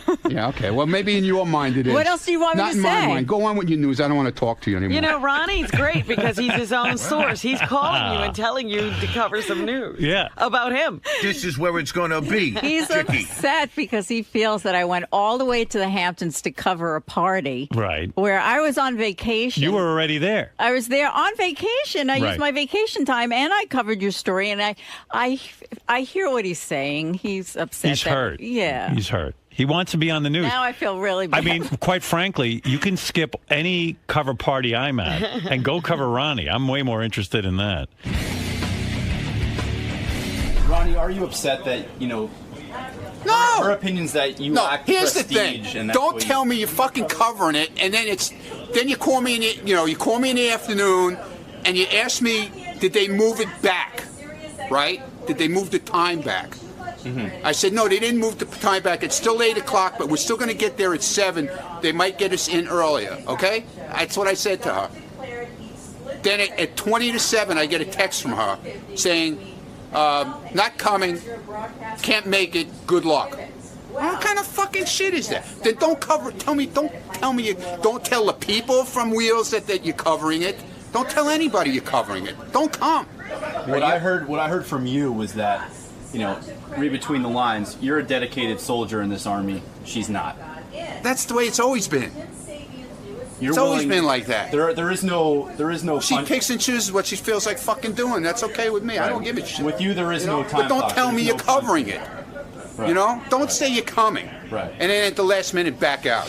What else, Lisa? Yes. All right, Scott the engineer blasted by SiriusXM employees for taking too much credit surrounding Lady Gaga's amazing performance here on the show. On Tuesday's wrap-up show, Scott declared he'd split the credit for sound quality about 50-50 between himself and senior manager of broadcast operations, Chris Gibbons. Well, Chris suggests to Howard 100 News that it might be more like of a 90-10 split. With Scott Chris's doing, favor. can't take that much with credit. Chris doing the 90, huh? Right. Plus, Scott took credit on the wrap-up show for, quote, making sure the piano got in, a task which Tim Sabian's new assistant, Sarah, says she was responsible for. Sarah says, quote, it doesn't feel good. I worked really hard to get that piano in. Sarah had a deal. Gary went to, this is the Lady Gaga thing. Gary went to Scott, and you sent him a note and said, I want you to be responsible for the piano.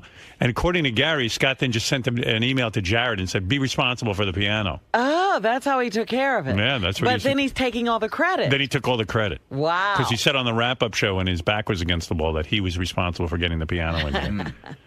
Well, Sarah said she had to deal with movers, the building, the piano company, the insurance company. Scott, why are you taking credit for that? I'm kind of curious. I mean, this young girl was busy working her ass off on this, and now you're taking credit for it. Let's get to the bottom of this. Did Scott have anything to do with the piano getting in here? Scott, did you have anything to do with the piano getting in here? This all stemmed from the fact that I decided to congratulate Scott on a great job. Yeah, because it sounded so Obviously, I had nothing to do with anything, so I'll just, you had I'll nothing just to- take credit did you for have- nothing. did you okay? have anything- I didn't do anything for anybody, okay? Did just you- take it. well, that's an easy way out. Well, of course it's an easy way out. Did Just you bust my have- fucking balls, did and that'll you be have the easy anything way to out. do with the piano? Nothing, obviously. But you of took course, credit I was for here it. the day. I wanted to make sure it got in here. It was set up properly. I was here with the movers when they brought it here. I wanted to make sure that You were here. I was here, yeah. So then why is she saying she did all the work? Listen, the first week of the 2-week vacation, I was off. Right. So I contacted Jared. I said, Jared, can you make sure that you handle it with the piano company, that we're all set for delivery? Right. Then when I came, I was here the second week, and So, Lisa, he was here. Sarah wrote me a note, and she had all the information, and she contacted all the people. I said, great. What time is it coming? I want to make sure it gets in here, it gets set up properly, and we're all set for Monday. All right, so then you... Tim is telling me right now. What Tim? Sarah lined it up, booked it, made it happen. I didn't say I booked it a minute. I was here to make sure that it got in the studio where it should be, set up properly, and all ready for... Shut up, Jason. The whole weekend. Fucking Jason. Come on, really. All right, I didn't do it. I mean, really. Did you do guys, anything I'm a or not? sound engineer. I don't do the paperwork. Right. I make sure that the piano So you was were here. here for the setup of the piano. That's correct. Right. I made sure Chris... Now, what did Chris do? Because he seems to be saying he He's did 90%. now saying 90% of the work was done by him. And the engineering department of Sirius. The piano got here. It was set up, 1 o'clock. So he put the mics in the piano and put the vocal. So in other words, when I praised you, you deserved the praise. Oh, of course, I was part of the process. Right. Okay, I good. wasn't All right. just, I didn't A lot just... of people thought you were taking the praise. Wait a minute, Howard. Yeah. I was part of the process, Robin. I okay? just want to ask a question of Howard. Go ahead.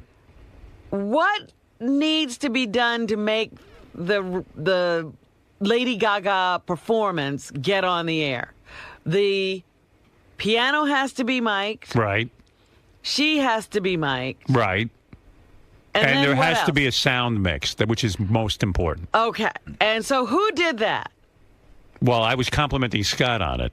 But who Chris did that, but when... Oh, Chris did that. He set up... He mic'd the piano. Yeah. Chris wasn't here when her sound engineer came in, and he went in and checked everything, and I was at the board making changes to what he was telling me to do. So then when Chris got here, I came in Who here. should I compliment on the All of us. I mean, it was a team effort. This show is a team effort. And so you were in on it? Of course I was. There you go. There's your answer. Okay. I mean, you said thank you the other day. I said thank you because I was part of the team effort. Thank But you didn't say... I have in the appreciate past that, but said when Howard's it was a complimented team me. effort. When Howard's complimented me in the past, I've said, well, I've worked with Chris. All right, my compliment then stands. Enough of this. It's not like I didn't do I'm anything. just checking into it. That's I didn't all. do the whole thing. There are some things. All that, right, thank you. When you other set up- artists come in, I do the whole thing. Robin, please. Did you set up Lady Gaga's microphone? Did I set it up? Not physically, no. I mean, this wasn't a very complicated... Look, he didn't set up her microphone. He didn't mic the piano. He didn't mic the piano, and he didn't do the mix. But I do compliment you, and that's it. I stand by my compliment. Whatever you did, you didn't fuck it up. I listened to make sure it sounded good. You did. Good. Howard, it's so funny. Tim's been pacing around my office. Tell Tim to go back in his office. He goes, Really? he goes, Scott's the guy. I do nothing. That asks if he can help you move, and then stands there and holds the door. That's help. I mean, really. No, all right, here we go. All right. Go ahead, Tim. Tim, you want to Okay. start with me? No. I mean, what's the fucking problem? You handed it off to I didn't Jared. hand anything off. Lisa booked the whole thing, made everything happen. You're the kind of guy that says, "Hey, I'll help you move," and then come over to my house and hold the door. Oh, please. Yeah, but Really? Gary just used that line. I mean...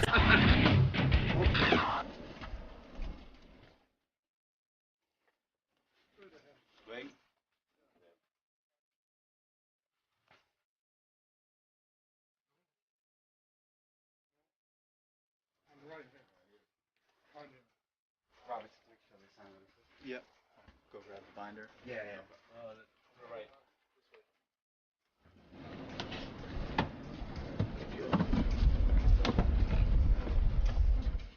Top of the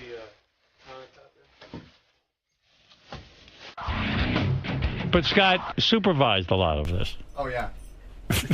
Well, Scott Tim, just stood there when really, other people did things. Tim. Bullshit. That's what I got to say. Bullshit. Tim. Her name's Sarah, by the way, not Lisa. I mean, What I say, Lisa? obviously Tim doesn't believe that I do anything around here. So, you know. Tim, I don't know what you made the analogy that he's the type of guy who, you know, you ask him to help you move and he just holds the door. Right. So he's a part of the process, as he put it, but not an integral part of the process. Exactly. He's the doorstop. Now, you're a guy who oversees and manages. Did Scott oversee and manage anything in this operation? He handed it off. He didn't manage anything. Didn't take control of anything. He was a speed bump in the process. I think your comments speak to the fact that there might be some issues with you and Scott. No, not at all. Not at all. I love Scott, but on this particular issue, he's totally wrong. He didn't do anything. I can attest to that because I was in constant contact with, with Sarah and with my staff, and I know exactly what happened. So there's no way he had anything to do with it. Do you think it? If it was a team effort, he was on the bench. Do you think the fact that Scott wasn't involved is the reason why it was such a successful Exactly. mix and segment? Exactly.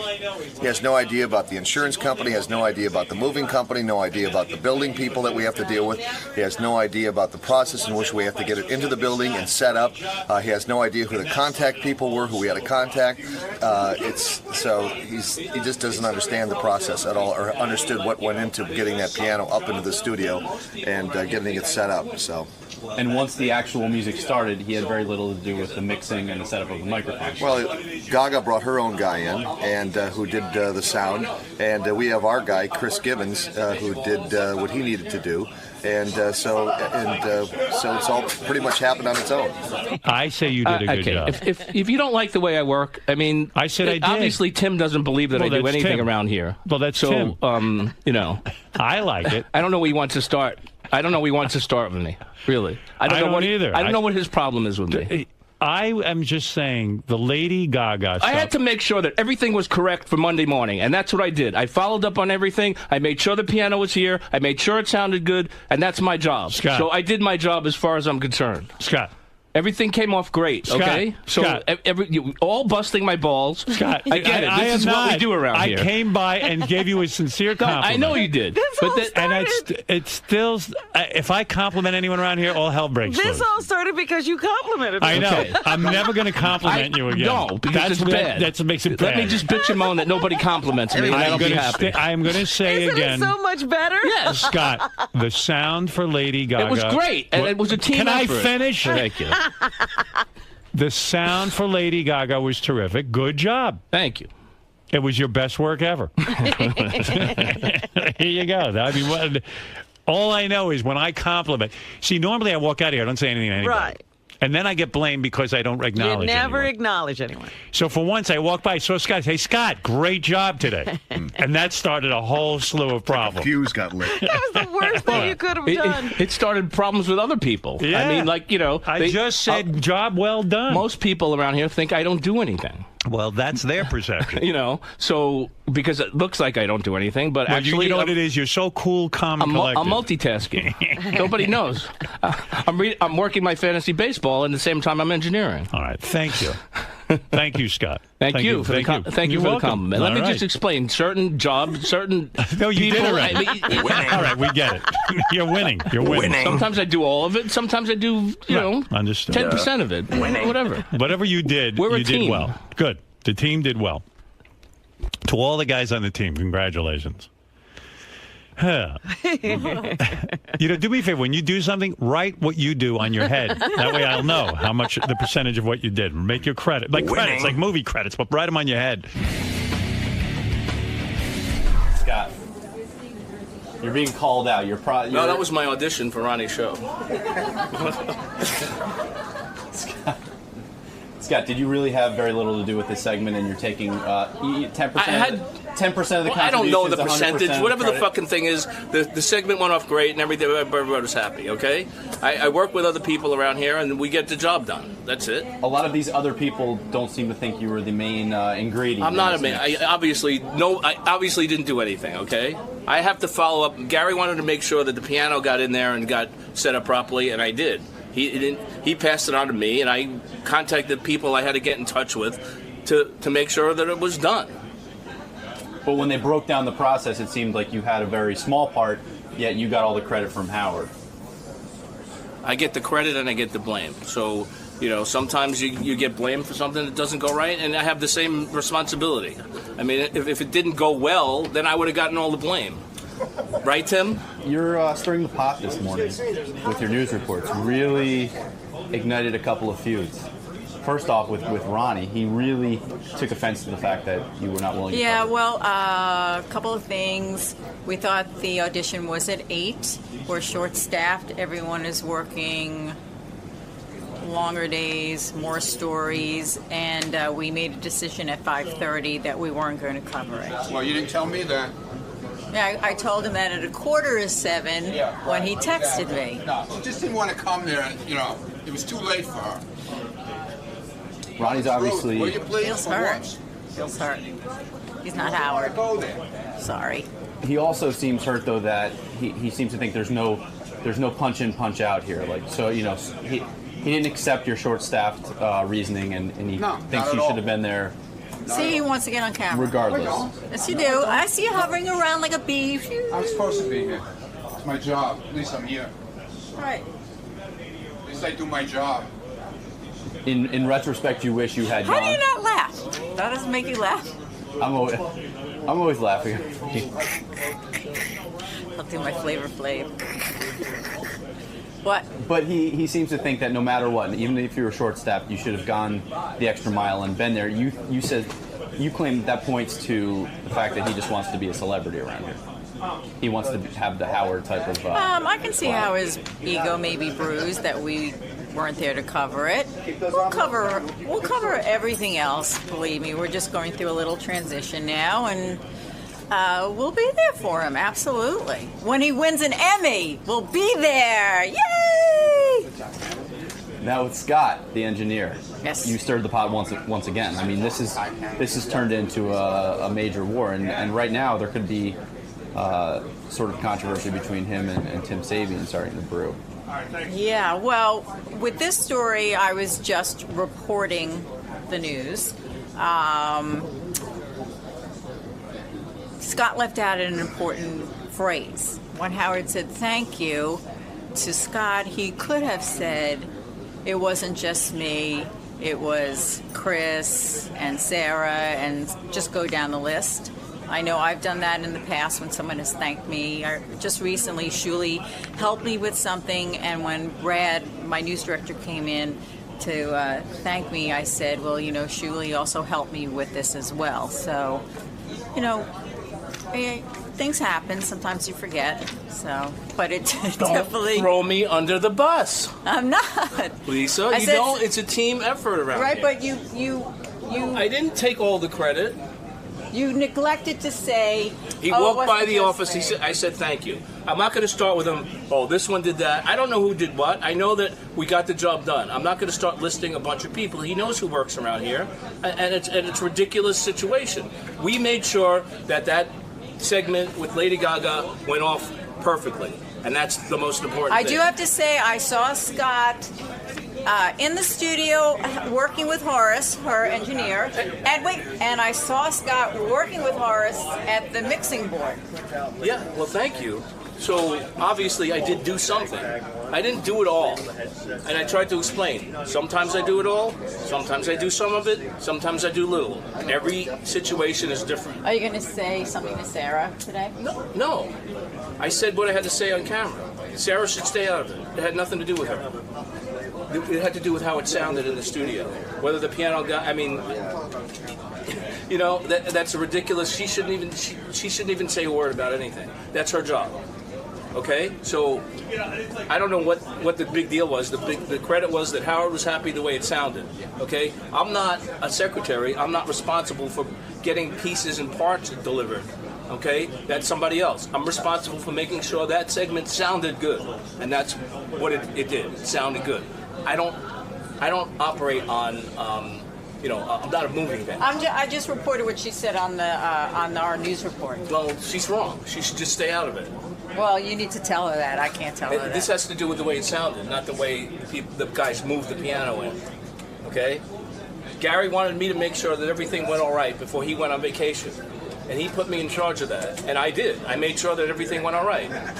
Okay? They had all the information of... I wrote Jared an email. I said, do you have all the information? Because Gary didn't give me the information for the Steinway people. He just said, make sure the piano gets here. I said, okay. So I contacted Jared. I said, do you have all the information? Because I was going on vacation. And he said, yes, I'll take care of it. So he passed it on to Sarah. This is the best of the wrap-up show. A recap and behind-the-scenes look with John Hine and Gary Dell'Abate. The best of the wrap-up show begins now. Artie Lang here. On Monday's wrap-up show, we discussed Dr. Drew Pinsky and his assessment of me, which I think is total bullshit. I don't want to be dead like my father. I'd like to be thin like my father probably is. I don't want to be dead like my father. But I do drugs to forget my father's dead. It's very complicated. Join us when the exploiter of the century, Dr. Drew, comes in and hopes that he gets me to die on his show instead of this show. I'm dying on Howard's show, not Dr. Drew's show. Fuck you. And fuck you!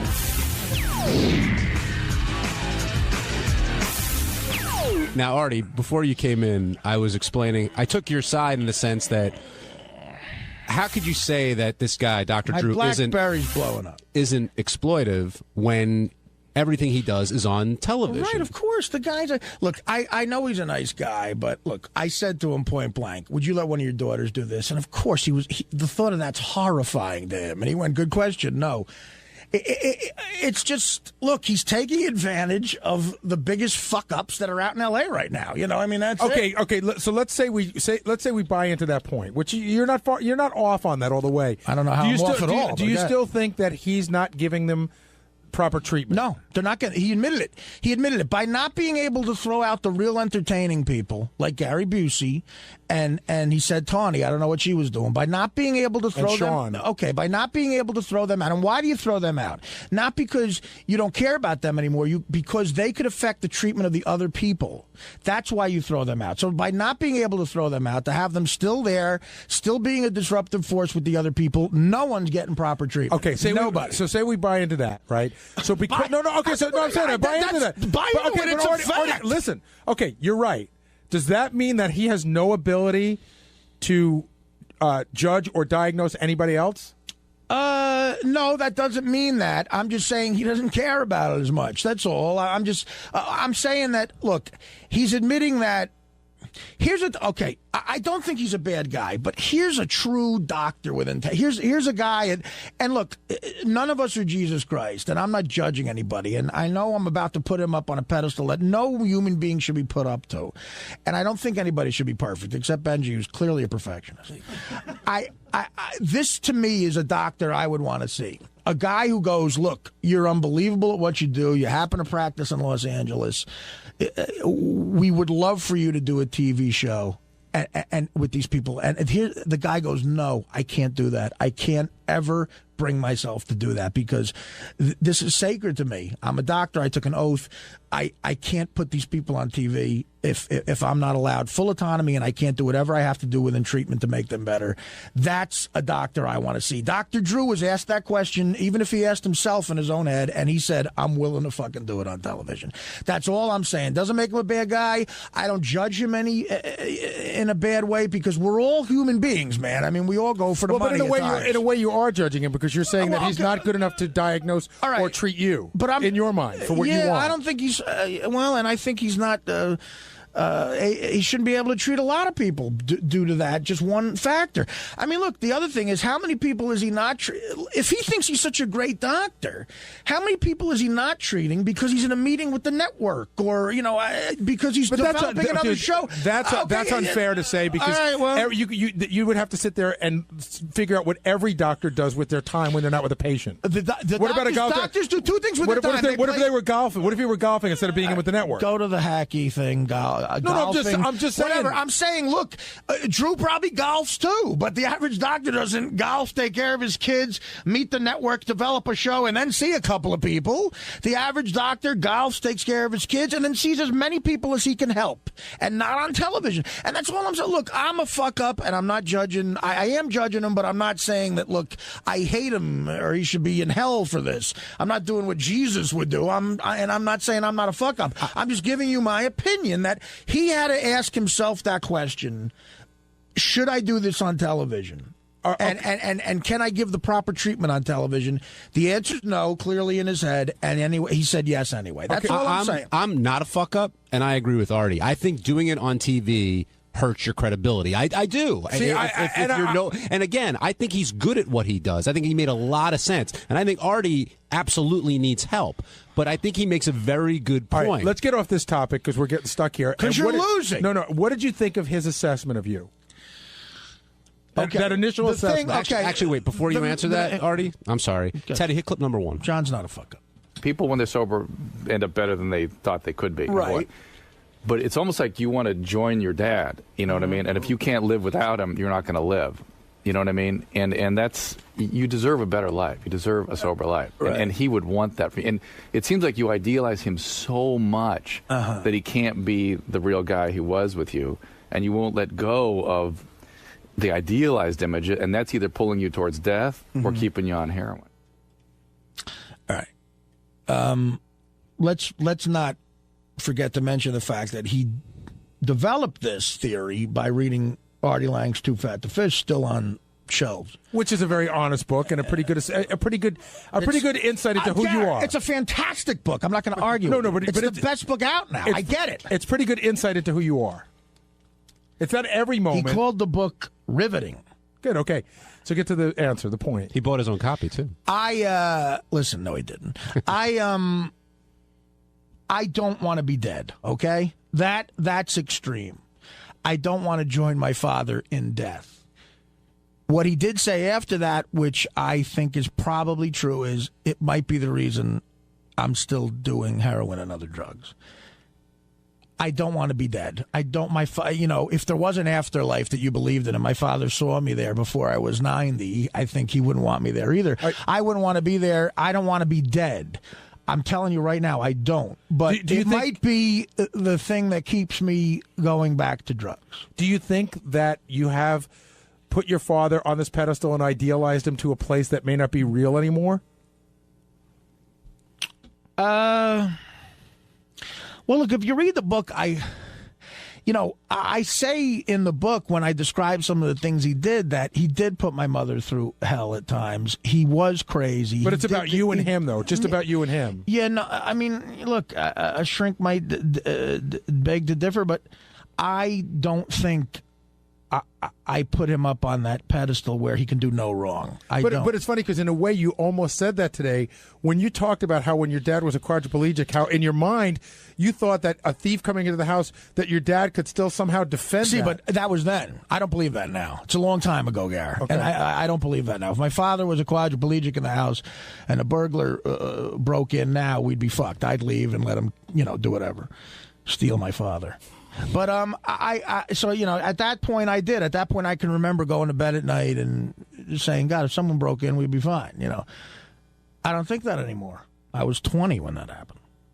Look, clearly something's fucking me up. Clearly my father has something to do with it, but I don't want to be dead. I promise you. But do you think that Dr. Drew is right in saying that the father connection you believe has to do with why you keep going back? You said something today that shocked me. Yeah, that could have something to do with me doing drugs, of course. I'm sure it does. You said something today that shocked me, which I did not realize. You said that you have not been more than 11 months sober in how long?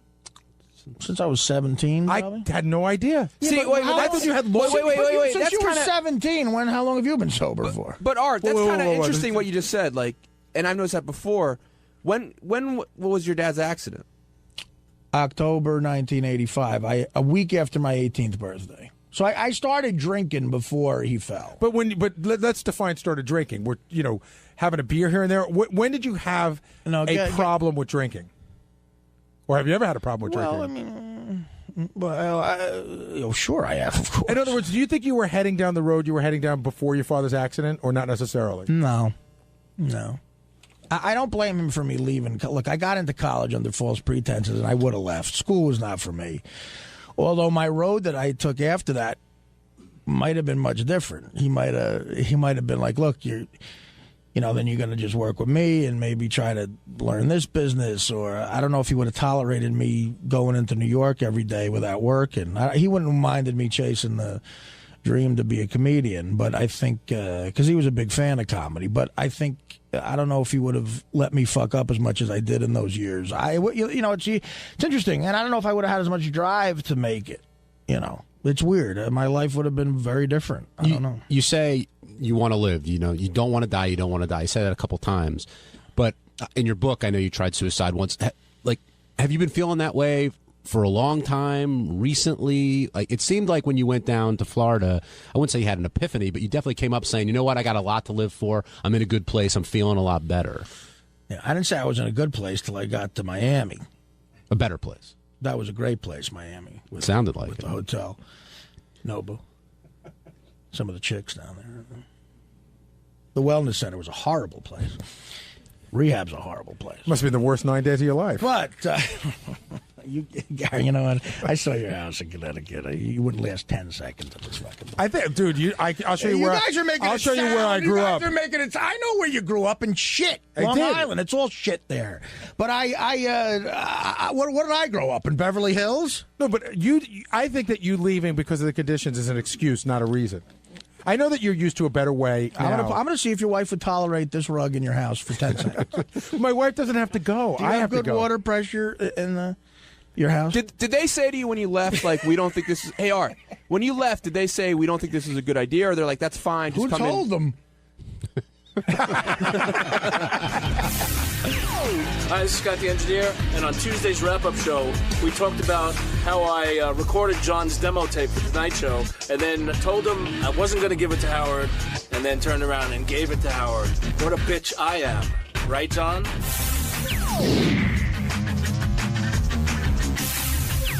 The show started really with Howard doing a rap on Stuttering John and told his side of what he thinks is really going on with him and if he'll go over to the new show, etc.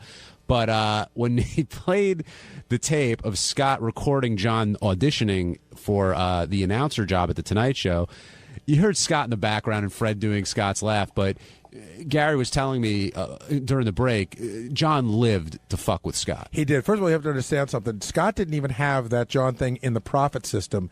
He was holding it off to the side, and the reasoning is still not clear to me. Scott claims he was looking for the unbleeped version, but I think Scott was trying to keep it out of there because I think he felt a little bit bad about fucking with John, but then he didn't care anymore. You have to understand the level that John would go to mess with Scott. So I talked about earlier on the show today. So you know the phones, when you pick up your telephone, how there's a button there, and that's how you can hear what's going on? Stuttering John used to go and tape it down on Scott's phone. Then he would call him, and Scott would pick up the phone. It would ring, but it would never pick up, and he would go, hello, hello. And I remember one day Scott ripped the phone out of the plug and hurled it at the door. Then John pulled a prank on Scott that I believe a caveman pulled on another caveman, back in the Ice Age. But it was so great. John took a $5 bill and attached a piece of fishing wire to it. So Scott comes bopping down the hole. We're all waiting. John goes, don't worry, he'll be out here any minute. We're looking through this little window. Scott goes to pick it up, and John just pulls it away from him. He fucked with him at every available turn. That was before cameras were around? Yeah, a lot of the stuff isn't even on tape. A lot of stuff is just for John's fun. So with Scott, this was the ultimate revenge, no? Well, the thing that's funny is John did some of those tricks, and some of them are on tape and some of them aren't, but Scott's got this forever.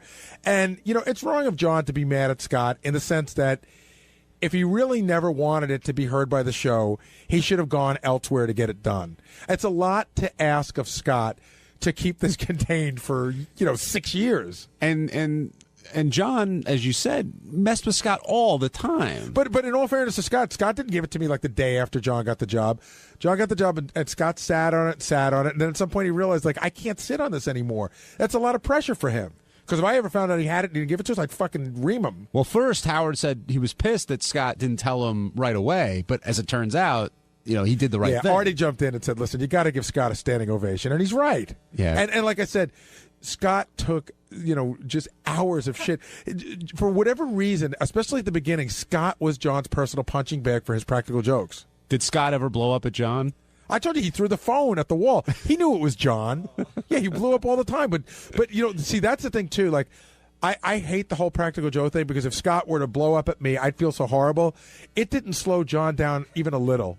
Now, Benji, do you think John shouldn't be mad at Scott? Well, first of all, do we know for sure that John really is mad at Scott still? Or is this just hype? Well, he hasn't spoken to Scott in however many years, and he was very mad at Scott. But was he ever real close with Scott that you'd call him up and say, "Hey, let's talk about life"? No, but John's mad at him. Trust me, I know John. Okay, he's mad at him.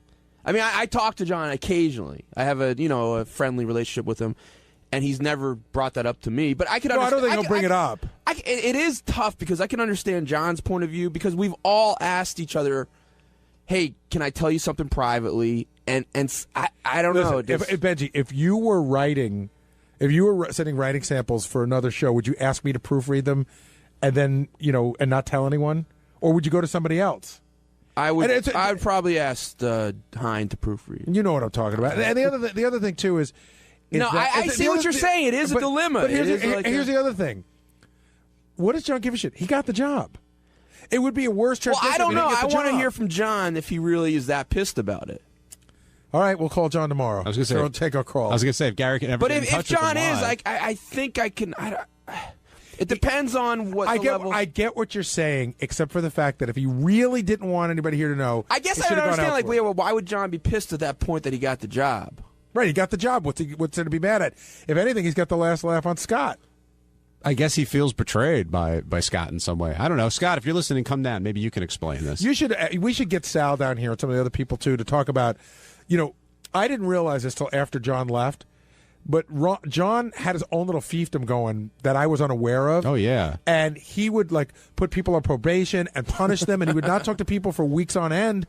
And there was really like a reign of terror when John was in that office. Sal's spoken about that before, how he was on 2 weeks probation for doing something wrong. But Jason and Will, he would give them shit. Like if they rubbed him the wrong way, he would get really mad at them and just ignore them for weeks on end. He did get mad at me once. For what? Has anyone ever seen Scott run? Oh, sorry. What did he get mad at you for, Benji? I wanted to start doing stand-up, which I actually all my life I've always sort of dabbled in it. What, John got mad at you, you're saying? Yeah. Okay. And he had started doing stand-up. And I had worked something out with the New York Comedy Club to do some stuff there. Right. And he felt that I was getting in on him doing stand-up. But why couldn't you both do stand-up? Yeah. He felt I was, getting in on his thing. Right, because once he's doing it, it's his thing. Yeah. So did that put an end to your stand-up? Oh, no, just because my laziness did at the time. But he got real mad for a while. Scott's here. Scott, John used to mess with you a lot, right? Oh, constantly. He never stopped messing with me. That was his life. And no matter how mad you got, it didn't stop him. It didn't slow him down. Never. I mean, he would, the phone tricks, the money on the floor tricks with the string. What else? How else would he fuck with you? If hey, you wait. Didn't he do something? This is all coming back to me now. Didn't he convince the guy at the garage to say that your car was gone? Did he? Or he never pulled that one off? He was working on that one. No, he never did. No, he never. That never worked. That never. But I mean, he would love to constantly fuck with me every way he could.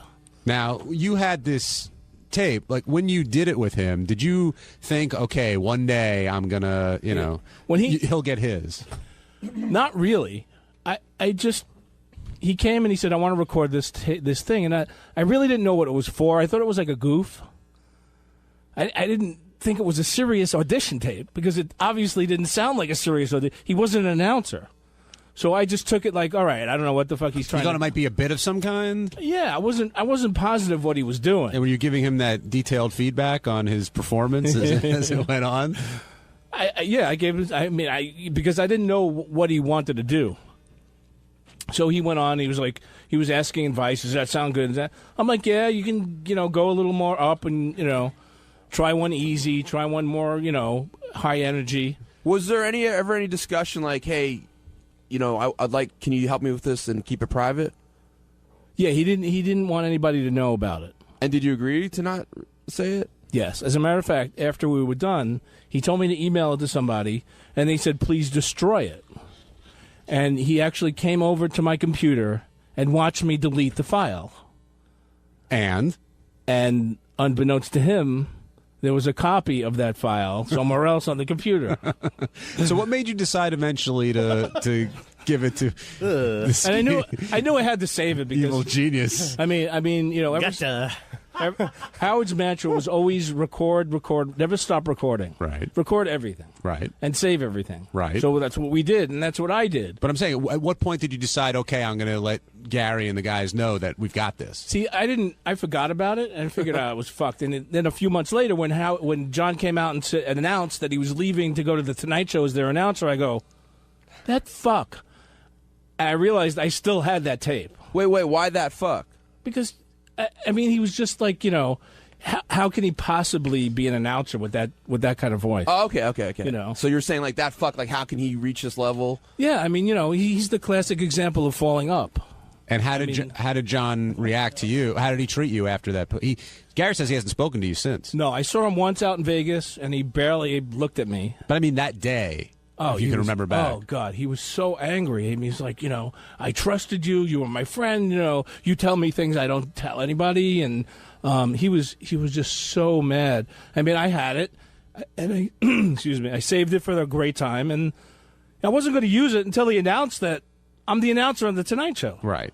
So you did no harm in that sense, but he's still pissed that you betrayed his confidence. Yeah, he already had the job. I didn't fuck it up. In other words, I didn't go right to Howard and say, John recorded this tape. I held it. All right, and JD, you love when Fred was doing Scott giving John advice during the session, right? Oh, of course. Yeah. I've seen Scott in the middle of recording sessions, and he just sits there, doesn't react to anything you say or do, and just stares at the waveform going by that's recording.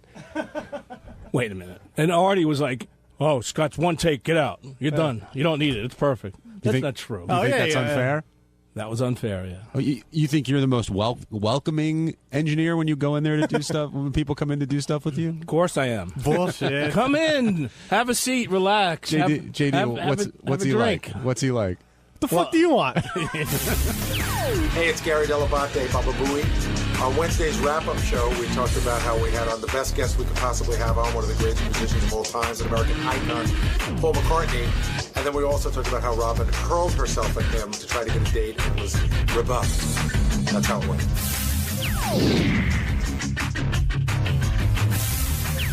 There was a Beatle up here today, Gary, and it was Sir Paul McCartney. Will and I were talking. First of all, we were trying to figure out, is there a guest? Who's the biggest guest that's ever been on the show? Who would you say is bigger than him? And we couldn't come up with anybody. Mickey Mantle. We had Mickey Mantle on the show once, but I would say McCartney's bigger than Mickey Mantle. Okay, Schwarzenegger at the height of his fame. McCartney's bigger. I agree. We couldn't think of anybody. I can't think of anybody that's been on the show that's bigger than McCartney. And he transcends everything. My mother, who's 82 years old, knows who he is. My 11-year-old was thrilled he was coming in, and everybody in between gives a shit. It's funny you said that. I told my daughters that, and they couldn't believe it. They were like, "One of the Beatles is coming in." I'm like, they were thrilled. Yeah, and I got to tell you, the big announcement that Paul made, which I knew already, that was exciting, is that there's a Beatles rock band coming out. I know. I don't know if it's Guitar Hero or Rock Band. I think it's Guitar Hero. Well, one of those. Howard, do you play Guitar Hero? And he goes, no. But he's going to make a ton of money off of when the Beatle version comes out. But and Steve Brandano, hosts the Intern Show, which is on 7 o'clock tonight on Howard 101, made an interesting point when he did his thing. He said the interns were more excited about Paul McCartney than they were for Brody Jenner. And Will and I were trying to figure out he came up with security, but it wasn't like insane security. I've heard people who aren't as big as Paul, come up through the back entrance with tons and tons of security. But we were saying that there's a guy whose every move is monitored. If he blows his nose and throws a tissue in the garbage, some idiot's going to fish it out. That's true. People watch everything he does, and being that guy, he's pretty level-headed, pretty low-key considering. I remember, and you guys know we're huge Beatle fanatics, but I remember reading a lot about how he sort of drives his own car. He's very down to earth. Now, granted, he's one of the richest men in the world, but he's sort of a regular guy in a sense, which I know you're thinking, how could he be a regular guy? He's as regular a guy as you can be with $1 billion. No, but I mean that as a compliment. He's as regular a guy as you can be. I liked his take on Ringo. How Ringo's always been sort of a curmudgeon. Ringo's always been one of those guys who's been irritated by people. Peace and love, peace and love. And how they cut off his head in Liverpool. That's over. I mean, you got to be careful. They cut Liverpool off his lawn head. Yes, his lawn head, not his actual head. But Paul, I'm trying to think of another. And if you have any ideas, call in with it. I would say of a guest who's rivaled Paul McCartney. Mantle is the closest as far as being an icon, and I still think McCartney's bigger. I agree. And we were all in awe. We'll get to Robin, who was particularly in awe. Somebody said Robin is out Lisa G'ing herself in making her play for McCartney. I told Will we needed to put a bucket under her chair. But you know what? You can't blame her. And we were talking about it during the break, and she's like, I grew up idolizing him. She had Beatles trading cards. I know, but she is in, ridiculous head over heels. Right, but I love just with him. It was interesting that maybe Robin is a classic example that for women, you hit your sexual peak as you get older, because she's clearly getting more sexual as she gets older. But I mean, in all the years of the show, she's never really been that overtly like, I will do things to you can't believe, to the point where Paul McCartney said to Howard, you put her up to this, right? This is some kind of bit. And Robin's like, no. Who was the guy that Robin was flirting with? Was it Wyclef? Who was the guy that went into her room? That was Wyclef. And picked her up and started dry humping her. But Wyclef can step aside for Paul McCartney. Oh, no doubt. I think. And he would too. It's an interesting male-female thing that, is there a woman of that kind of achievement at that age that we would go crazy for? Well, I think the at that age is the disclaimer in that. Well, let's take it back another one. What woman is there a woman of that achievement in the arts or in any other place that we would be that excited by? Well, Hillary Clinton? Well, Madonna. I mean, but I'm saying that you'd want to. But fuck I don't think. Yeah, I don't think you'd be throwing yourself at Hillary Clinton. Not because you want to fuck because just hey, it's a great story. But you Robin's sincerely turned on by him because of who he is. Raquel Welch. No, because I've seen her. Right. It's a good question. I really don't know. What happened? I don't know. Men age gracefully a little bit better. The women. There were some women that they get older and they really are doing really well, and then all of a sudden it falls apart. But I think remember how hot Anne Margaret was 10 years ago? Yeah, a lot of people thought Sophia Loren held on to her looks for a very long time. What I'm saying, it's clearly not about. I mean, Paul's a handsome guy, I think, but it's not about the looks. I think if he aged really badly 10 years from now, Robin would still want him. That's a good question for Robin. I think if Paul came in 100 pounds heavier and with a limp and whatever, I don't know if she would feel the same way. I really don't. Do you, Gary? No, I think he still sort of has his looks. He's still there. You can see the guy that was the young guy still there. He still resembles him. And he walks in with a Hofner bass and says, "Happy birthday, Howard." Which was awesome. And that was the guy who runs this whole place, Scott Greenstein. Howard likes to collect guitars, and he was at Howard's house and saw an empty space, and that's a reference that Paul made when he walked in.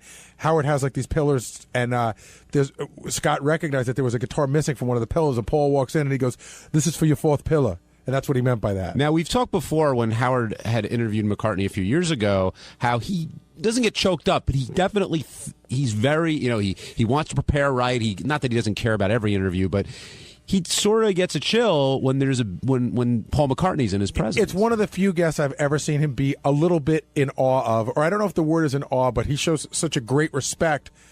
And, we did a lot of things today. We didn't bother him with pre-interviews with Lisa G and the cameras. We didn't take pictures in the studio. Howard's like, a guest of that caliber should be able to come in and come out and, not feel bothered. Do you think they have a special chemistry, the two of them? I do. I really do, because McCartney clearly seems to like him. And Howard, of course, you could see that Howard loves McCartney. But McCartney clearly seems to, find Howard endearing. Yeah, I think he knows what to expect from Howard. And when Howard started asking a little bit about Heather Mills or about his kids or whatever, McCartney backed off on it, but didn't do it in an asshole kind of way. Right. He's like, dude, I'm not going to go there, but, let's chat. And Howard was a genuine big fan of his new record, apparently. Yeah, I liked the little bit that I heard. I'm going to take the whole record home and listen to it on the way home today. All right, let's go to the phones. We'll start with Jay and Troy. Jay, welcome to the Wrap-Up Show. Hey, boys. How you doing today? Good. How are you? Real great, thanks. I hopped up a couple hours early just to listen to McCartney. And what you guys were saying about if Paul came in a couple pounds heavier or something, you got to remember, he's still got $1 billion, okay? He looks pretty fucking good. The difference between Mantle and maybe McCartney, and Gary, I don't know, you might remember this. When Mantle died, Howard sang a song. You probably don't remember it, do you, Gary? No. It was... And this is the difference. He wouldn't talk like McCartney like that. But when Mantle died, Howard sang, it's 1, 2, 3 strikes, you're out when you drink like that. Yeah, but let's take that part out. I know what you're saying. Howard is not in awe of Mantle. He recognizes that almost every other guy is. Howard's not such a sports freak that is like, oh, my God, it's Mantle. So it's not about whether it was big to Howard, because clearly McCartney's bigger to Howard than anybody. But who is a bigger icon to have come in the studio is the question. Yeah, the last time he was in was right after 9/11 also, and it was thrilling for me to be this far away hearing it. You guys must be thrilled to be able to meet and greet the guy. God bless you. You're lucky people. Yeah, that's a part of the job I love the most. Yeah, I mean, everybody here feels pretty lucky. Everyone was charged up. Even this morning at 5:45, people were had a ton of energy. It was funny. I realized that I usually get here about 5:30 in the morning, and I realized I walked in the door at 5:15. I realized I didn't set my alarm any earlier, but I got up early and just got up and was it was fun to come to work today. Lisa G seemed pretty fired up as well. How could you tell? What do you mean, Gary? She liked him, huh? You think? She's ready to do things? I think she was willing to even put up a performance for him. She said she wanted to play with him, I believe, and I'm no double entendre there. Little Eleanor Rigby on her viola. Hey, what's up? This is Will, and on Thursday's wrap-up show, we talked about the girls for Dumb as a Rock and how they were literally dumb as a rock. Check it out.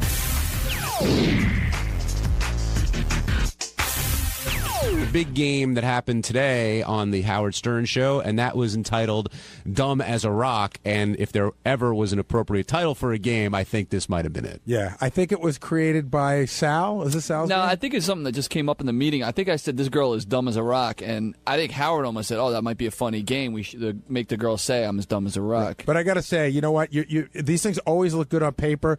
Will did a great job because, you got to find – you can't just pick 3 girls and bring them in. You got to find 3 girls who are dumb, and God, did you find them? Well, it's as far as a porn star goes, it's really funny because I talk to these guys all the time, guys that cast these girls in movies, and 3 casting agents or directors said to me, "Oh, I got the perfect girl for you," and they all said both of them, they're actually sisters, Brittany and Whitney, and they says they're both half retarded. And in fact, I think we sort of missed something. I think we may have to have the sisters back. Yeah, I think we're going to try and use them for Porn Actor Studio. Actually. That'd be perfect for his family version. Yeah, I think she said that would be a little weird. Right, that would be a little weird. You know what I just realized? I went ugh, just because that's what you guys always do, but that's hot as hell. It's not that hot. Yeah, it is. We got to find out on if the 2 chicks are hot, the 2 sisters are hot. That's hot as hell. We're still working it out with Howard TV whether they can make out on camera or not. So, but the other girls that were in there too from that they're from Mama's Boys. So I know that the Mama's Boys, one of the publicists was trying to get girls on from the show, and I said, look, we got this bit coming up where we're looking for dumb girls, and they brought me a few girls, and I just gave them a quick quiz.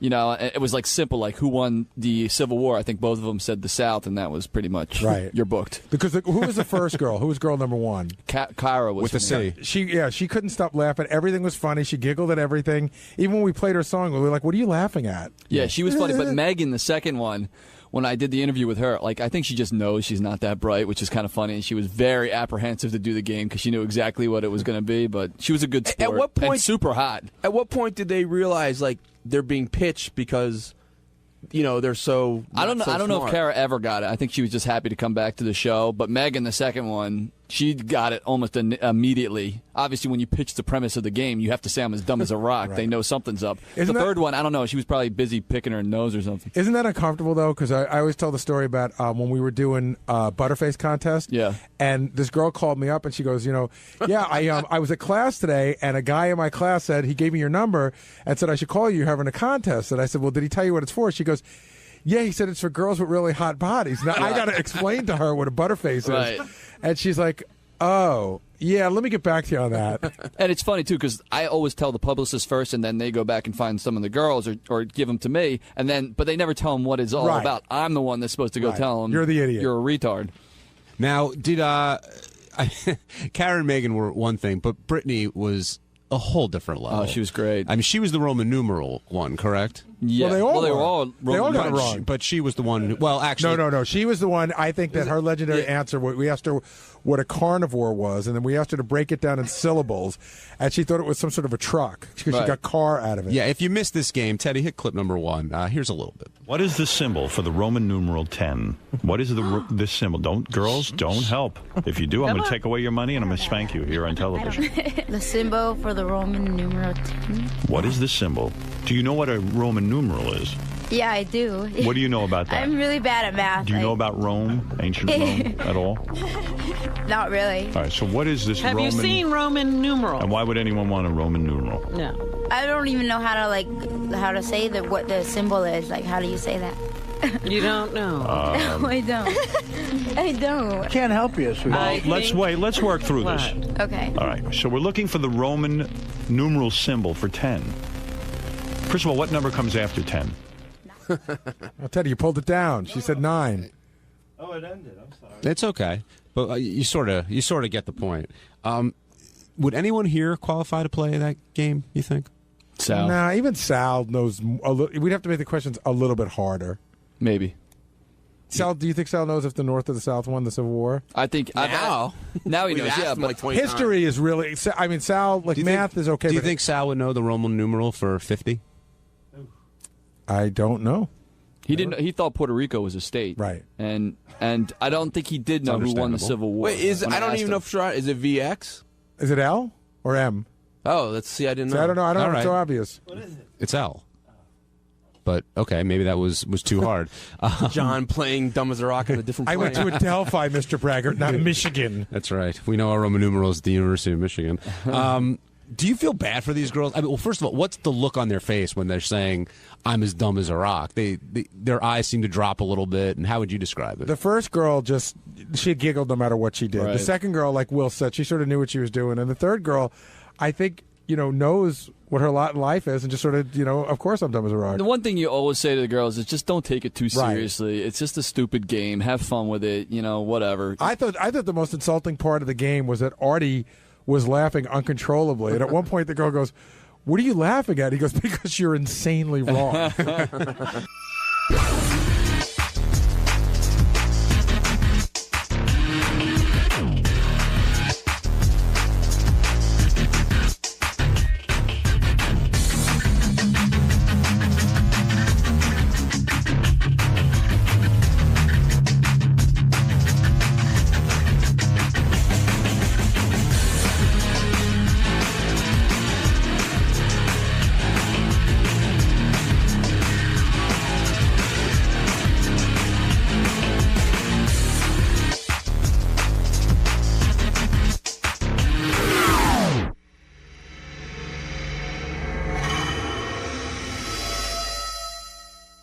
I don't buy that for 1 minute. This is the best of the wrap-up show. A recap and behind-the-scenes look with John High and Gary Dell'Abate. The best of the wrap-up show begins now. On Monday's wrap-up show. What happened on Monday's wrap-up show? I don't know. I wasn't there. Talking about... You were there. Oh, I'm being serious. Well, we were talking about Sternak. Did you have anything to do with Sternak? Yeah. Great segment. Thank you. And then we did, let's see, Gary and I, we talked about our relationship. He's always fucking fighting with me. You have anything to say about that? Do you want to get along better? Or? Yeah, I like Gary. I don't know what his problem is. What do you like about him? And then the last thing was we talked about Ronnie. No, what do you like most about him? About I'm being Gary? serious. Would you guys enjoy hanging out together? I think we're a lot alike. We have a lot of the same interests, sports, and you guys should hang out then if you want to work in a relationship. Yeah. And then the last thing we talked about was Ronnie. What's going on? Ronnie's sex tips.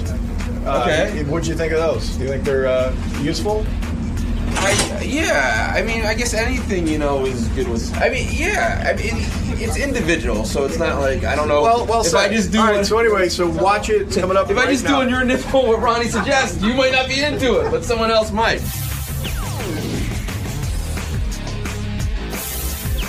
Since Gary's not here, I've got Scott DePace in the chair. Wow. How'd you get me? You like co-hosting? Yeah, pay me some money. Well, that's what it's all about. Can't help out a friend here? Yeah. How are you and Gary getting along these days, by the way? I meant to ask you that. Pretty good. He always likes to get his jabs in, though. But I think... And you don't? No, I don't. No. Really? It's all him. You don't ever take shots at Gary. He only takes them at you. It's weird, because I'll say something just like light and fluffy, sort of. Like what? And he'll hit back like was a punch. Give me an example, a light and fluffy example. No, I'll just say something on the Squawk Box, like... the Mets suck or something stupid like that. And he'll just come back with something hard that you're like, whoa, easy. I was just joking. So he's always going for your throat? It just seems, it seems like when I'm walking by him, he's got boxing gloves on and he's ready to go. He's expecting me to, that's just my vibe. I don't know. But you're getting along better than... Yeah, I think so. Until the next thing rolls around, right? Exactly. It's just a matter of time. Well, Scott's sitting in until Gary gets here, so I'm sure you're all thrilled to hear that. But that's it. I'll leave. Please, don't threaten me. How bizarre was it to hear Sternak on the Howard Stern show? I love Sternak. It's one of my favorite things. I just love the lightness of it and everyone, yucking it up. I think it's awesome. It's funny because, Sternak is an older bit, which is based on a very old bit, a Carson bit. And I was wondering, did it matter if you knew where that was coming from? And the answer is no, as long as the jokes are good. Exactly. The one today, what was the one about the Pope? The what is the black guy? What was it? Come on. What, the Black Keys? No.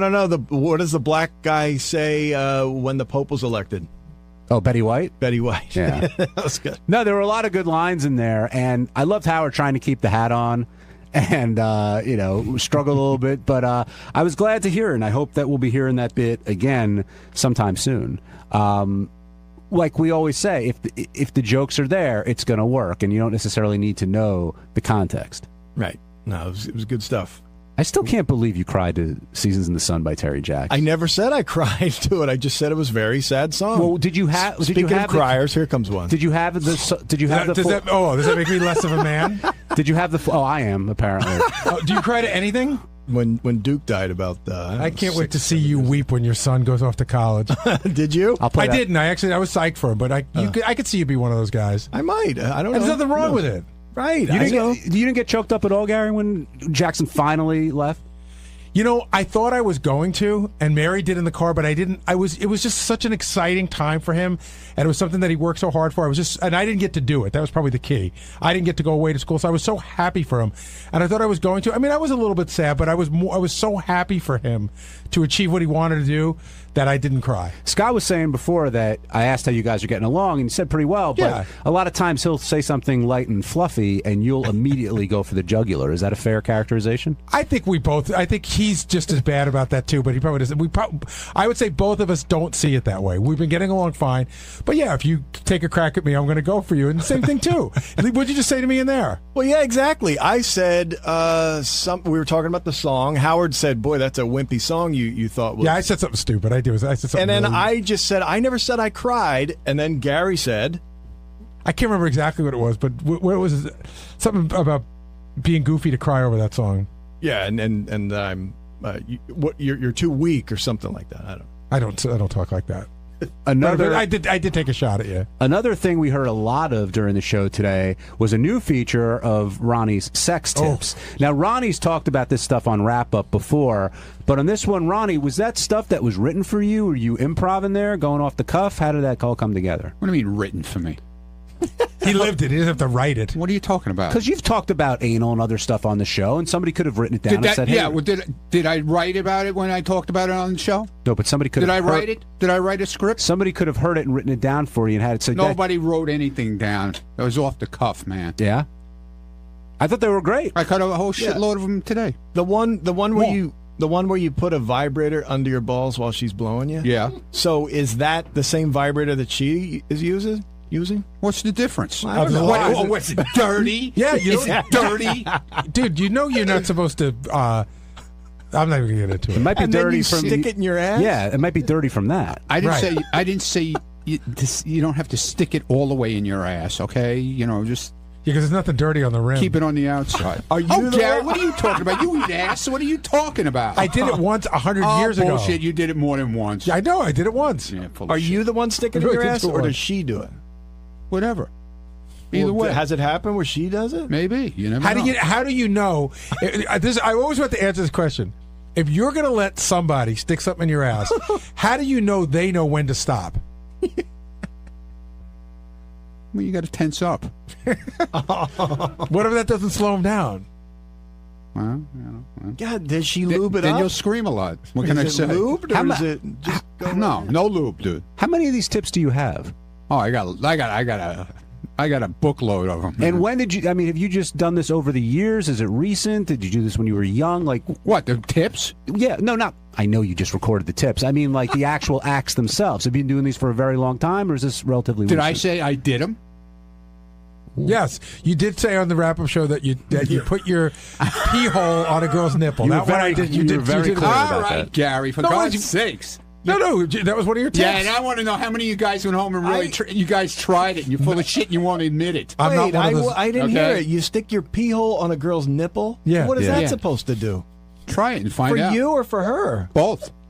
Ronnie, Get the fuck out of here. Ronnie was explaining. He was You're explaining. an asshole. You're an asshole. You don't know, man. I'm telling you. He was explaining that's the time that he tasted his own cum because a little pre-semen came out and then he licked her nipple. Yeah, exactly. Oh. That's the best part of it. When the pre-semen comes out and you know. But wait, that one like you the head knew? Of your head, So you your knew head it of was your her- dick is all like lubricated and you rub it around on the nipple. She goes ballistic, dude. What? And you knew that your pre-cum was there and you went for it?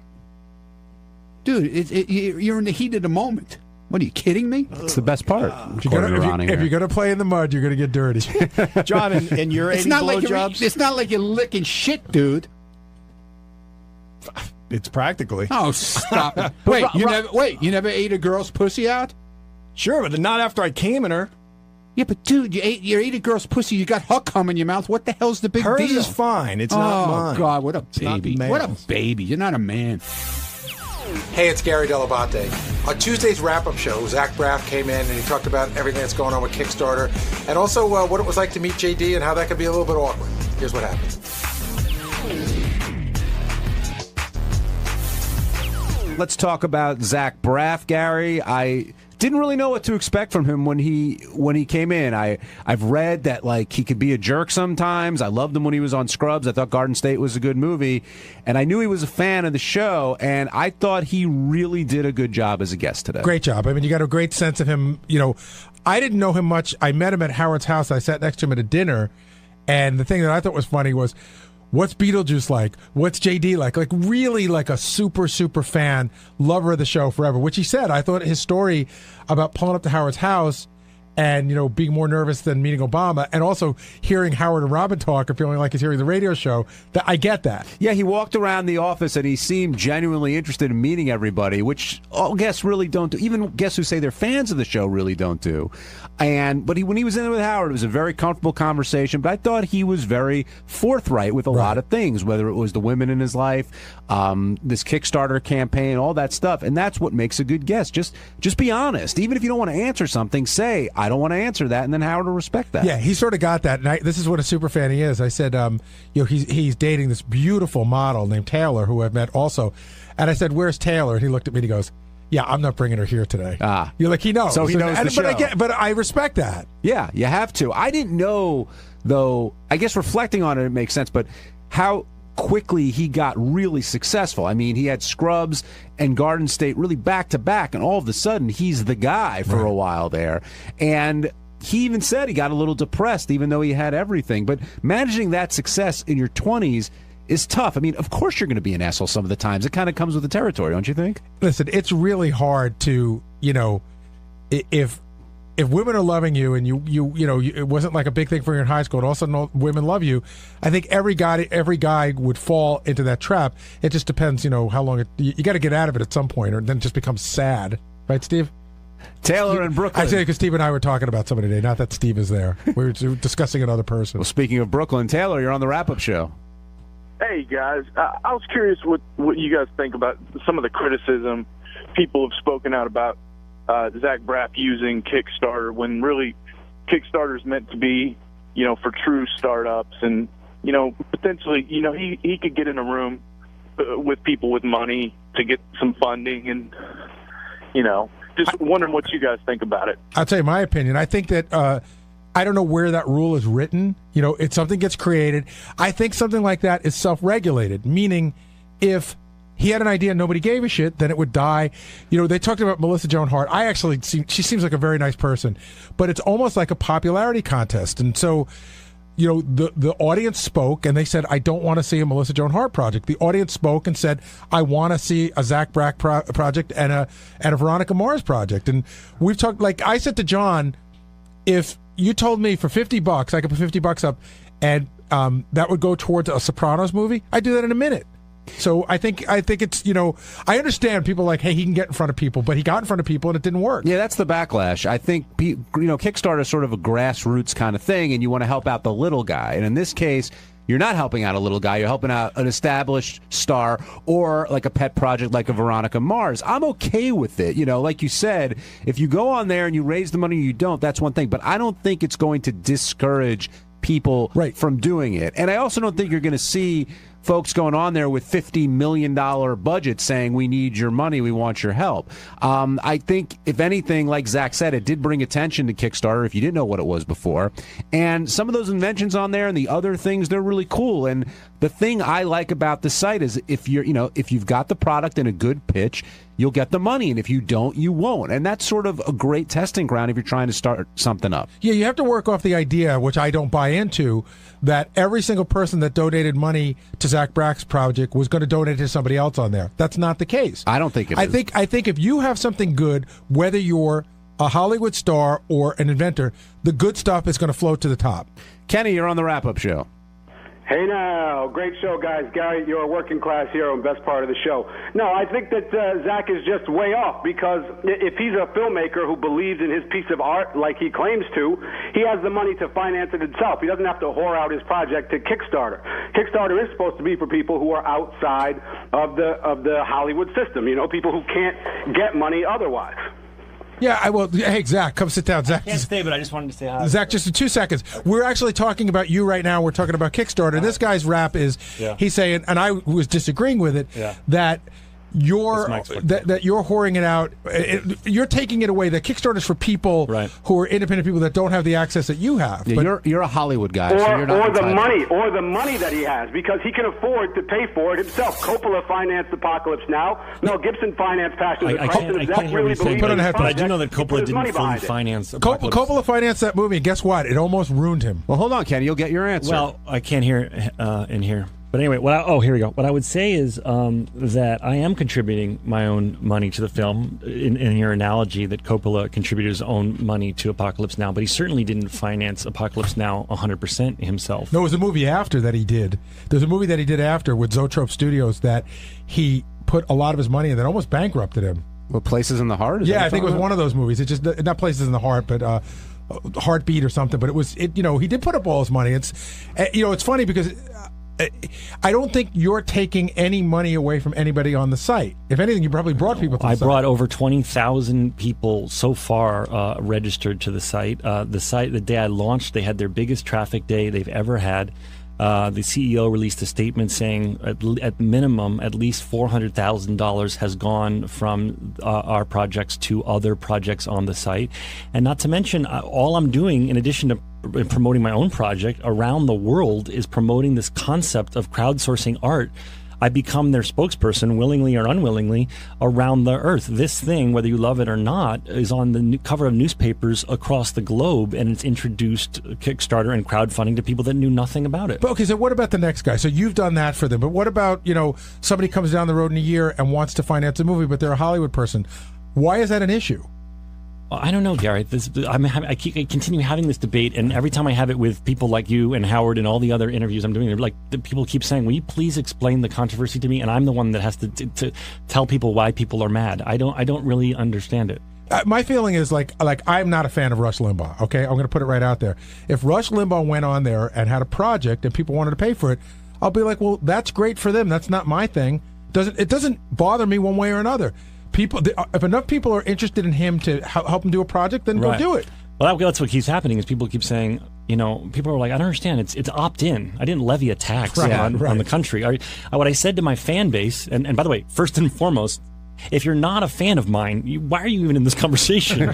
You're not going to be into this. There might be someone you do like who you'd be into it for. Like, insert your favorite artist. If they said, I'm going to give you, a year and a half's worth of behind-the-scenes content for $10, you might go, oh, that'd be cool.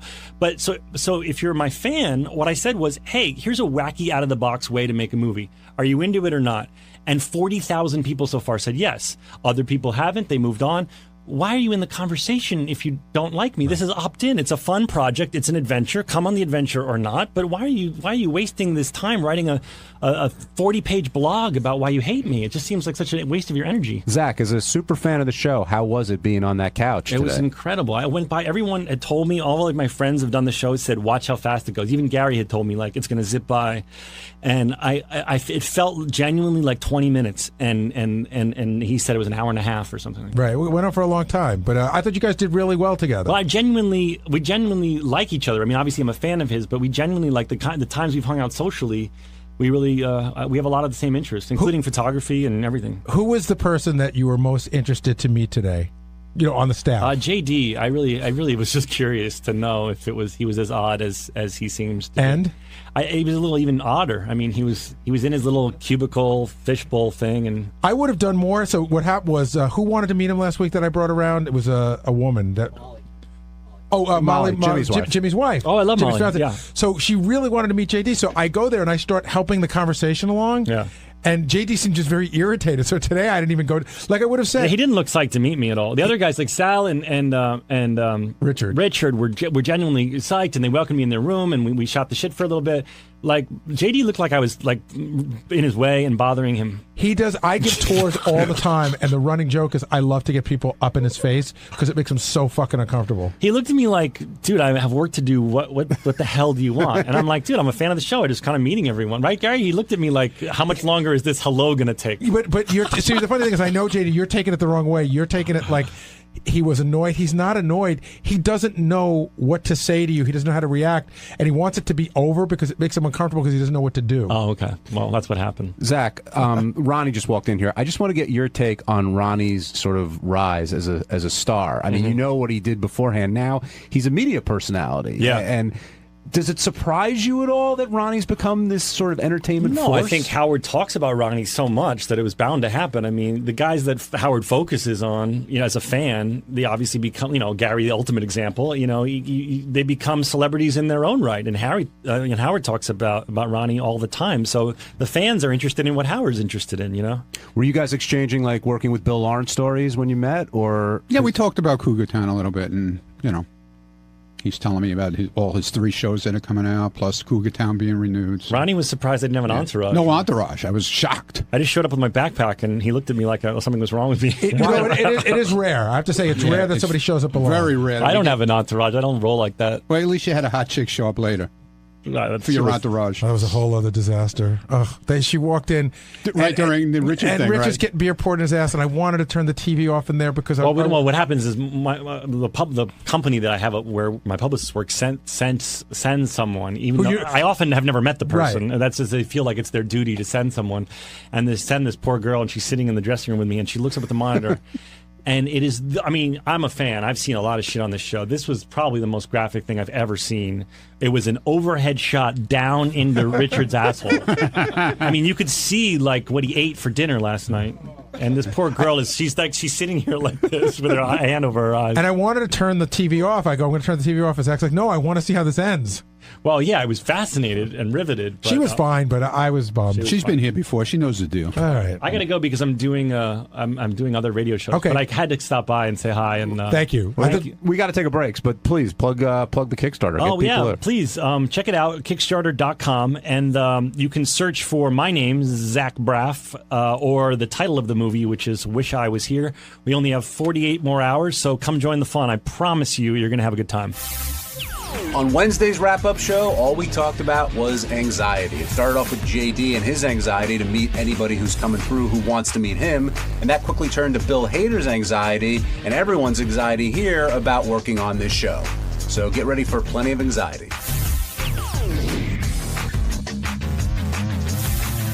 Before we get to Bill Hader and Lisa Lampanelli, I do want to talk about the role playing that you and Howard did to help JD and how it had absolutely no effect whatsoever.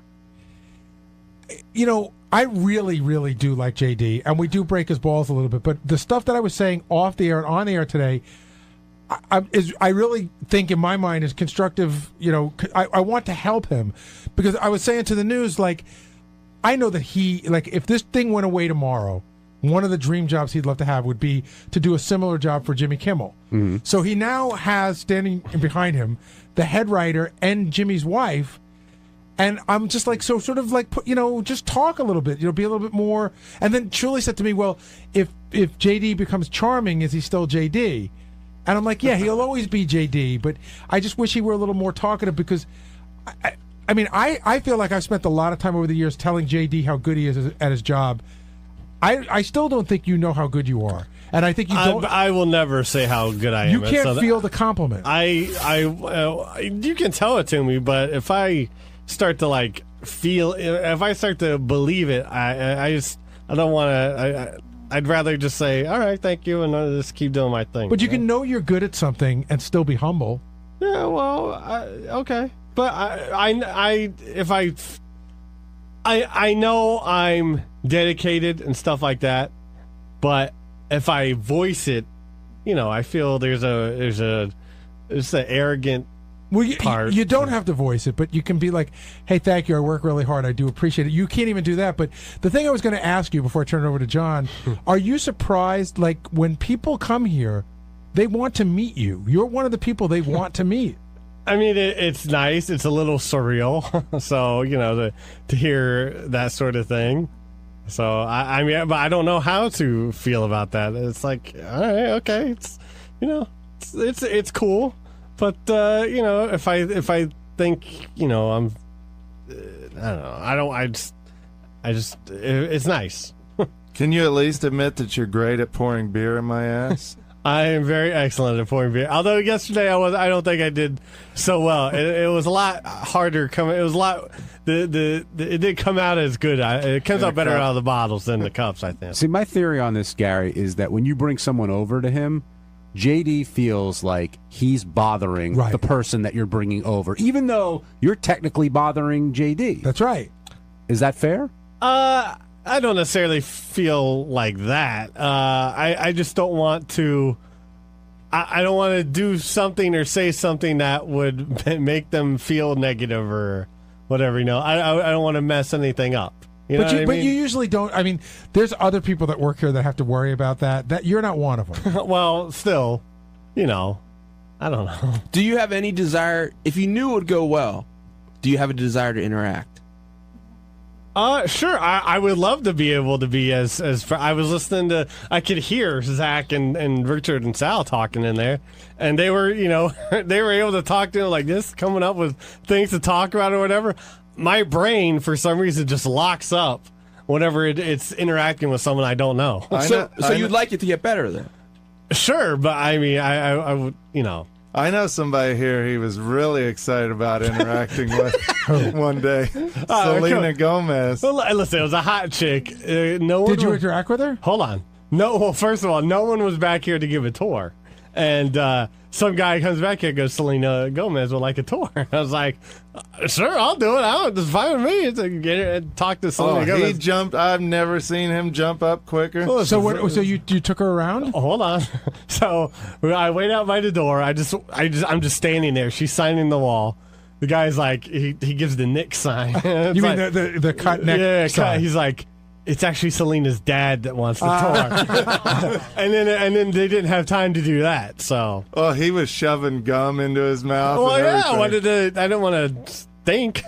You know how I was talking today about. And I don't know how well I would have given the tour, but I mean, because I was getting nervous, so I don't know how good it would have been. You know, I was talking today about how you don't turn around when you're in the chair. I do have to say, if it's a hot chick of any kind, the whole chair turns around. I'm not saying it's wrong, but the whole chair does turn around. Oh, well, of course. Yeah. But I think you should do that for anybody. No, I know. Well, I thought I turned around to Zach, because he had to stare at the Stacy Keeler poster, and he was motioning at that, and I turned around, and then he said hello and whatever, and so I turned around. I turn around. Your body language is not inviting. I don't know what to do about that. I can only try. Well, we'll see if anything changes as different people come by, and if you evolve at all. I was a little worried. I was a little worried Gary was going to bring Bill Hader over, and I was like, I wouldn't know what to say to him. Why? I don't know. I like him, but I just wouldn't know what to say to him. Hey, nice to meet you. Thanks a lot. Yeah, that's all you got to say. Well, but it's interesting that it seems like, from what you're saying, like a lot of guys will lock up even more with a girl they're attracted to. But it seems like, is it because you're so, like, that gets you past the shyness, that your desire to connect with them?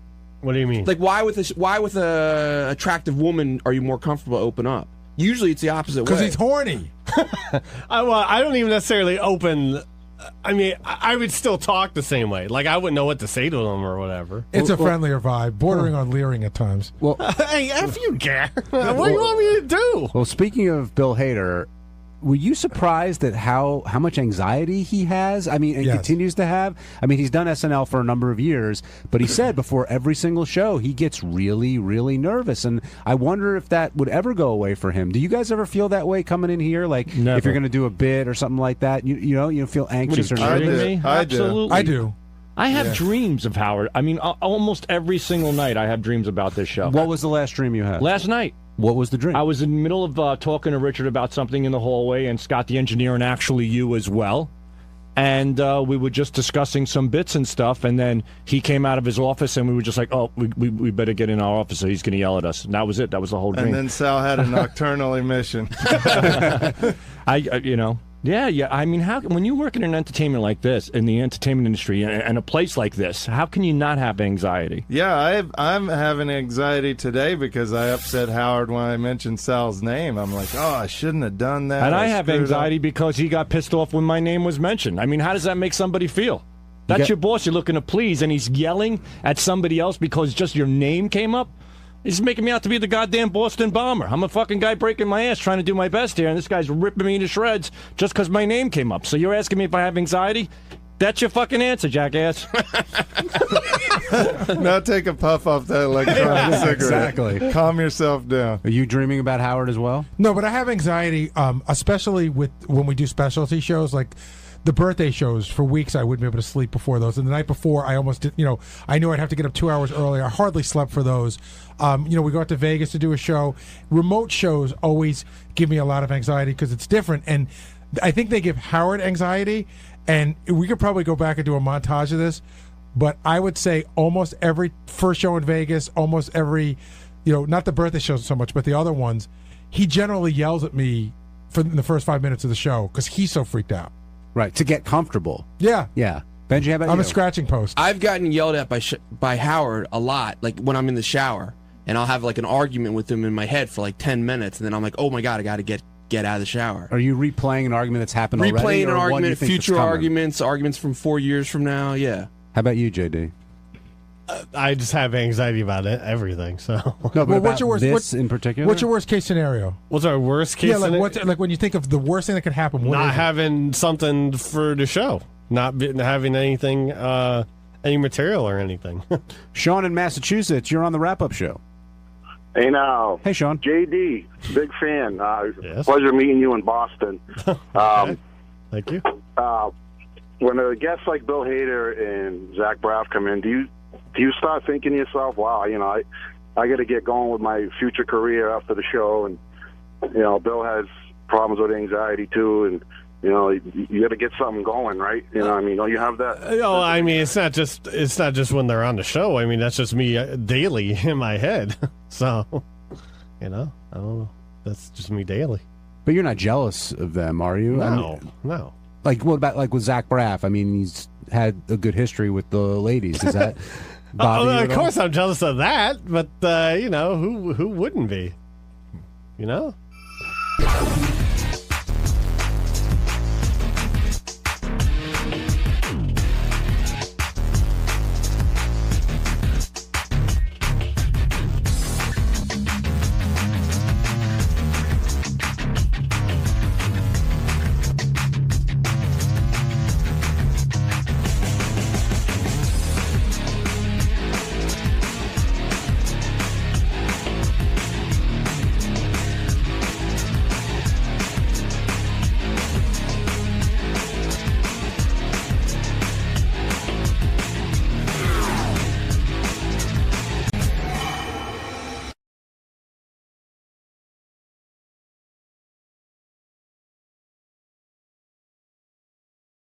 I mentioned Gary went out to the Adult Video News Awards, the AVNs, that's the porno stars. He was out there. He was in Vegas for some sort of trade show, the electronic trade show where they show all the new gadgets. Consumer electronics trade show. I wonder if Gary saw anything cool. You see anything cool at the electronics trade show? I'll tell you what, you got heavier out there. No, I didn't. Yeah. How can he get heavier over the weekend? I'm actually lighter. Guarantee you put on weight. I guarantee I didn't. I know. That shirt used to fit you a lot better. First of all, I can see your whole belly You through it. can't say the shirt fit me a lot better because it's the first day I've ever worn it. And so maybe it's a little tight. I don't know. But I'm terrible on you. Oh, fuck off. No, I'm sorry. It looks You like a fucking maternity. old fuck. No, I it looks think like it looks maternity. Robin, look. Look at his belly. You can see it right. I mean, he got heavier. Gary's been a little. I've been the same. You got heavier. I've been the same size for 5. I'm just saying. I've been the same size for 5 months. What do you think? I got heavier since I was 23. Well, what do you weigh? I weigh about 219. Bet you weigh more. I can't weigh more than 220. You just said you weighed 219. A pound. You think I look a pound heavier in the shirt? I don't know, but whatever you think your weight is, it's got to be up there. It's got to be over whatever it is. I'm telling you that what I look weighed. like you gained weight. Can I get a word in? Yeah. What you do is get a word. What I weighed for the last month every morning when I get up is I actually weighed that much this morning. So I'm just saying that maybe I look fat, but I didn't put weight on in Vegas. Maybe that shirt's too small. Maybe it is. Yeah. Maybe it's not. You don't see that he looks heavy? I've seen that he looked heavy for a while. I didn't notice today he was heavier. He is doing the fat guy thing of he keeps adjusting. Yeah. No, the shirt's a little tight. Well, that's what I mean. That's what happens when something's tight. Yeah. That shirt. Artie would know. Artie weighs 20 pounds to put on his top 6 shirts. I know, Gary. That's what I'm saying. I do know. You're doing that thing where you adjust. You're getting defensive. Robin accuses me of not saying anything when she gets heavy. I'm trying to help you. You got heavy. Oh, I love it when you help me. Oh, you do? I thought you were taking offense. You are my Dr. Drew. All right. Hey. Get on a scale. Let's see. What do you weigh? Let's see. 220. Let's say 220. Let me see. You say it's over? I don't know. I don't know what he normally weighs, so it might be 220. In other words, that would do me no good. 221. All right, so I mean, he's right. He's right. You can't fault him for that. How tall are you? 7'3". No, come on. How tall are you? 5'9". 5'9"? Yeah. That's a lot of weight to be carrying. Yeah. Yeah. You're heavy. What do you eat? What's going on? What am I eating? A piece of cake, couple of M&Ms. Had a lot of. I went out. I went to a steakhouse this weekend. Yeah. I went to Nines at the Palm Hotel. I get reports. It's one of the best on you. steakhouses in the world. I get reports on you during the show that you're eating out of control. Like a madman. Yeah. Yeah, no doubt. M&Ms. I don't even shut the chips. door anymore. No, I don't eat chips. Gary's life must be very stressful with all he has going on. Kids, everything. Look, he's eating something. Still smoking? No. Try not to. True. You're not smoking? I'm not smoking. Really? Yeah, I'm not How smoking. long you been without a cigarette? I don't know. I went to see the hypnotist, I guess, a year. I think this February will be 2 years. Is that right? That worked? Yeah. You haven't had a cigarette in 2 years? Yeah. You haven't had a cigarette in 2 years? I have had a cigarette in 2 years, but I don't. I haven't bought a pack. I would say in 2 years, I've smoked the total of a pack and a half of cigarettes in 2 years. Wow. Well, that's little. That's nothing. No, you don't quit cold turkey, you'll be back. No, that's not true. No, it always gets worse. Cigarettes don't get better; they get worse. No, that's By not that true. I mean, no. I'm going to tell you what I mean. I know because you know, Dr. Drew. But I was a cigarette Dr. smoker. Howard. All right, so your experience is everything. I'm telling you about cigarettes. It never, ever goes less. I'm going to go sit with Artie. It never goes less, genius. Guys, don't you know his experience? Addiction always increases. Ask Artie. You don't go from using heroin and then lightening up your heroin. You either you start with heroin and it increases. Same with cigarettes. They do Always say that increase. about heroin. That's why, like Ray Charles and Miles Davis, they always said, they do it on their own. Otherwise, it'll come back. I mean, but I don't know. So what did you want to know? You wanted to know if I went up to the Consumer Electronics Show. Did you see anything cool? I saw Panasonic has a 150-inch television. Did you eat all the news department's candy? Oh. No. They're claiming you did. That is so not true. That's bullshit. The other guy all of their candy? Yeah, that's what they said. That's bullshit. That it really is. I've been in the news department in a month. The news department is claiming Gary ate all of their candy. How much candy do they have? A lot. No, it's just not true. I have not eaten all. I went in there and got candy a month ago. I've taken some pieces. I did not eat all of their candy. All right. That's a fucking out and out lie. That's the word I got. And if Lisa G wants to come in and peddle her bullshit, let her come in. Let her come in. I did not eat all of their candy. I heard you did. Well, That's all I'm just telling you what I heard. I'm telling you heard wrong. That's bad. That's their candy. How could it be bad if it's not true? And the news department's on a whole other floor. You just asked. They're not on to go down there to get the candy. Boy, the two of you are so out of touch. They're down the hall. Oh, no. I get you visit so often. I don't mean on. You know what I mean. They're all the way across. No. You thought they were on another floor. You have no clue what goes on here. They used to be. I didn't know they moved back. No. They've been Robin. They've been in the same spot since day one. Why are you angry, dude? If you ate all their candy, you ate all their candy. I didn't eat all their Okay, candy. so you didn't have to go downstairs to eat their candy. I didn't eat all their candy. All right, so you walked out of here and into their area. No, but you said I had to go all the way downstairs. Lisa G used to hide her candy from Gary, and he'd find it. Yeah, why are you out there looking for candy? That's not true either. That's what I heard. That is not. It's in a bowl. I didn't look through her drawers or anything. I mean, her candy was in a bowl. So what would you walk down there? Would you walk down there under the premise that you had business down there, or would you just go to get the candy? Well, both. Yeah. All right. I had business of getting the candy. You could have taken care of the business over the phone. I haven't been there in a long time. She's got, and I did not eat all the candy. She had a bowl of candy, and I had some pieces, probably more than I should. But to say I ate all their candy is an out-and-out lie. You could say, why would they put it out if they don't want anyone to eat it? But he was getting exercise by going to get the candy. No, whatever. Al Rosenberg is on the phone. Yeah. Hey, how you doing, Howard? I got a phone call that Gary was taking some heat about the candies in Lisa G's dish. Yeah. I'm the one who ate them. Oh. You ate them? We come in there during the miserable. all right. Yeah, I left her a replacement last night. All right. Well, okay, Al. And also, I left her a note once accepting the blame for that. And but I did want to say, while she's there, would she mind filling them again, please? And I like the peanut. And I got pictures of Al from my wedding. Uh-huh. And Al's gotten quite heavy. I lost 85 pounds. Yeah, but I think you're putting back some weight, right? No. I'm 236 now. Are you? Yeah, I was going to say at the wedding he had thinned down. Yeah. You looked heavy to me. Everybody looks heavy to you.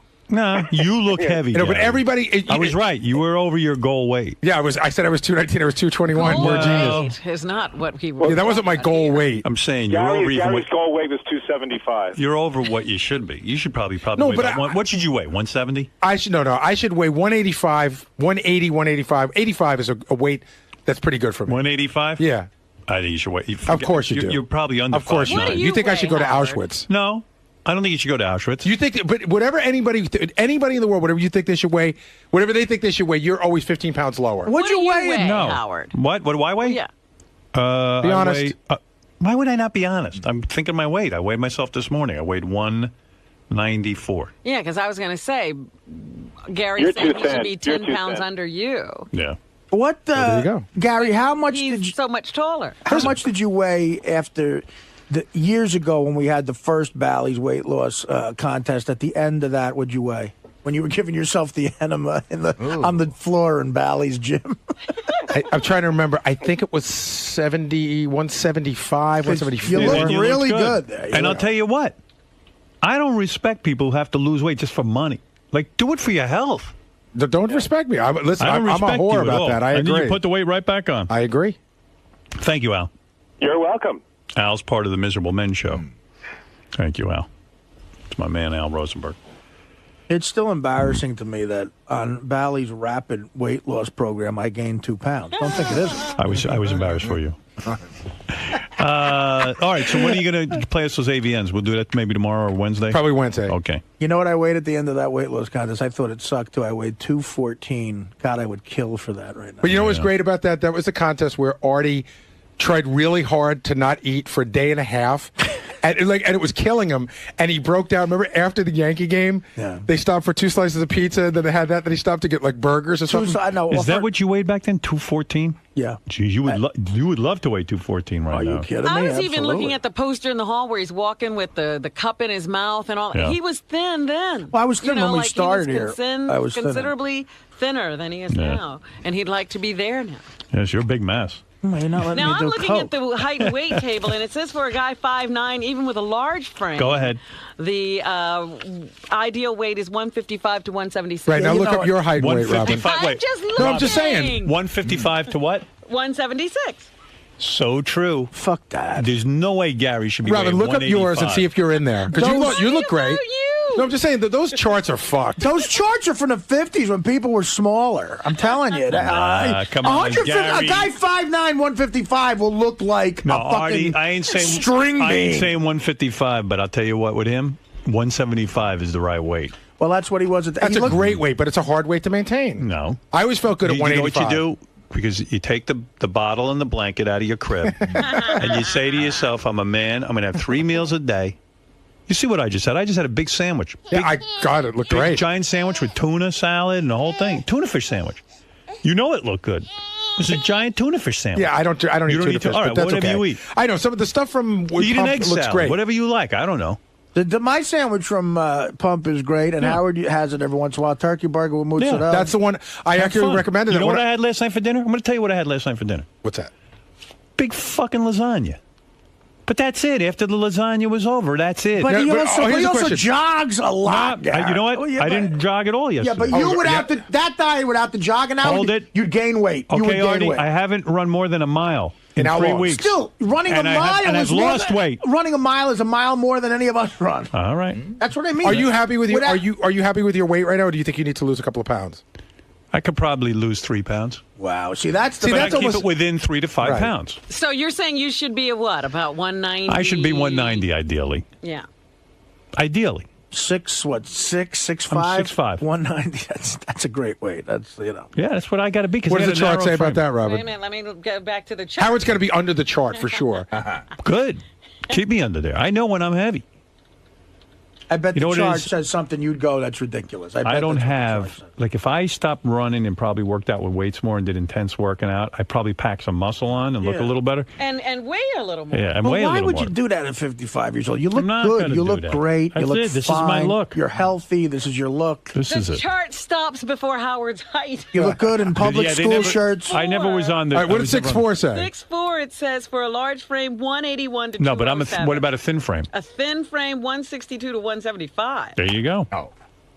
You're probably if the not chart close went that in the high, you'd be middle. under it. I think you're in the middle, like a middle frame. No. He's not. He's a smaller frame. You think with Yeah. his wide shoulders and everything? And he's 20 pounds heavier than the highest weight there. That's like, but that's for 171 6'4". to 197. 6'4". To 197, Art. And For I'm what? A small 190 frame?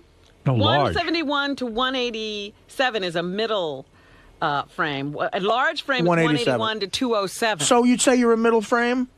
Yeah. You're, Right, heavy, so let me- you're heavier than that chart says. That's for a 6'4". But let's talk about that chart. I'm 6'5". okay. right, yeah. so he's probably got some leeway. He's talk about probably that right, chart on, for a right second. on there, right on the right thing. Fred's in great shape, right? Yeah. And I'll bet you if you compare the chart, Fred, I guarantee you Fred falls in the right I area. bet he What does. is Fred's your what? height, Fred? Fred's a medium frame. Want to know something? I'm probably about, according to that chart, I'd probably be considered to be 10 pounds over. That's right. Yeah, how Fred's tall are you? muscular. How tall are you? I'm between 6'2" and 6'3", 6'2" and a half. All right. I'll go to 6'3" then. And Fred, is it Fred a medium frame? Yeah. He should be 167 to 182. What do you weigh? That's a little too low. I'm probably about 210. Oh, you are? Oh my God, Fred's obese according to that chart. Hey, Gary, I'm he just fits in saying. his shirt. You don't. I'm just saying that I don't know what you that want from chart's me. retarded. Yeah. Go to me. I'm fat. That chart's retarded. Yeah. Do you get don't fit the in your point? shirt. I'm fat. The chart's retarded. Yeah.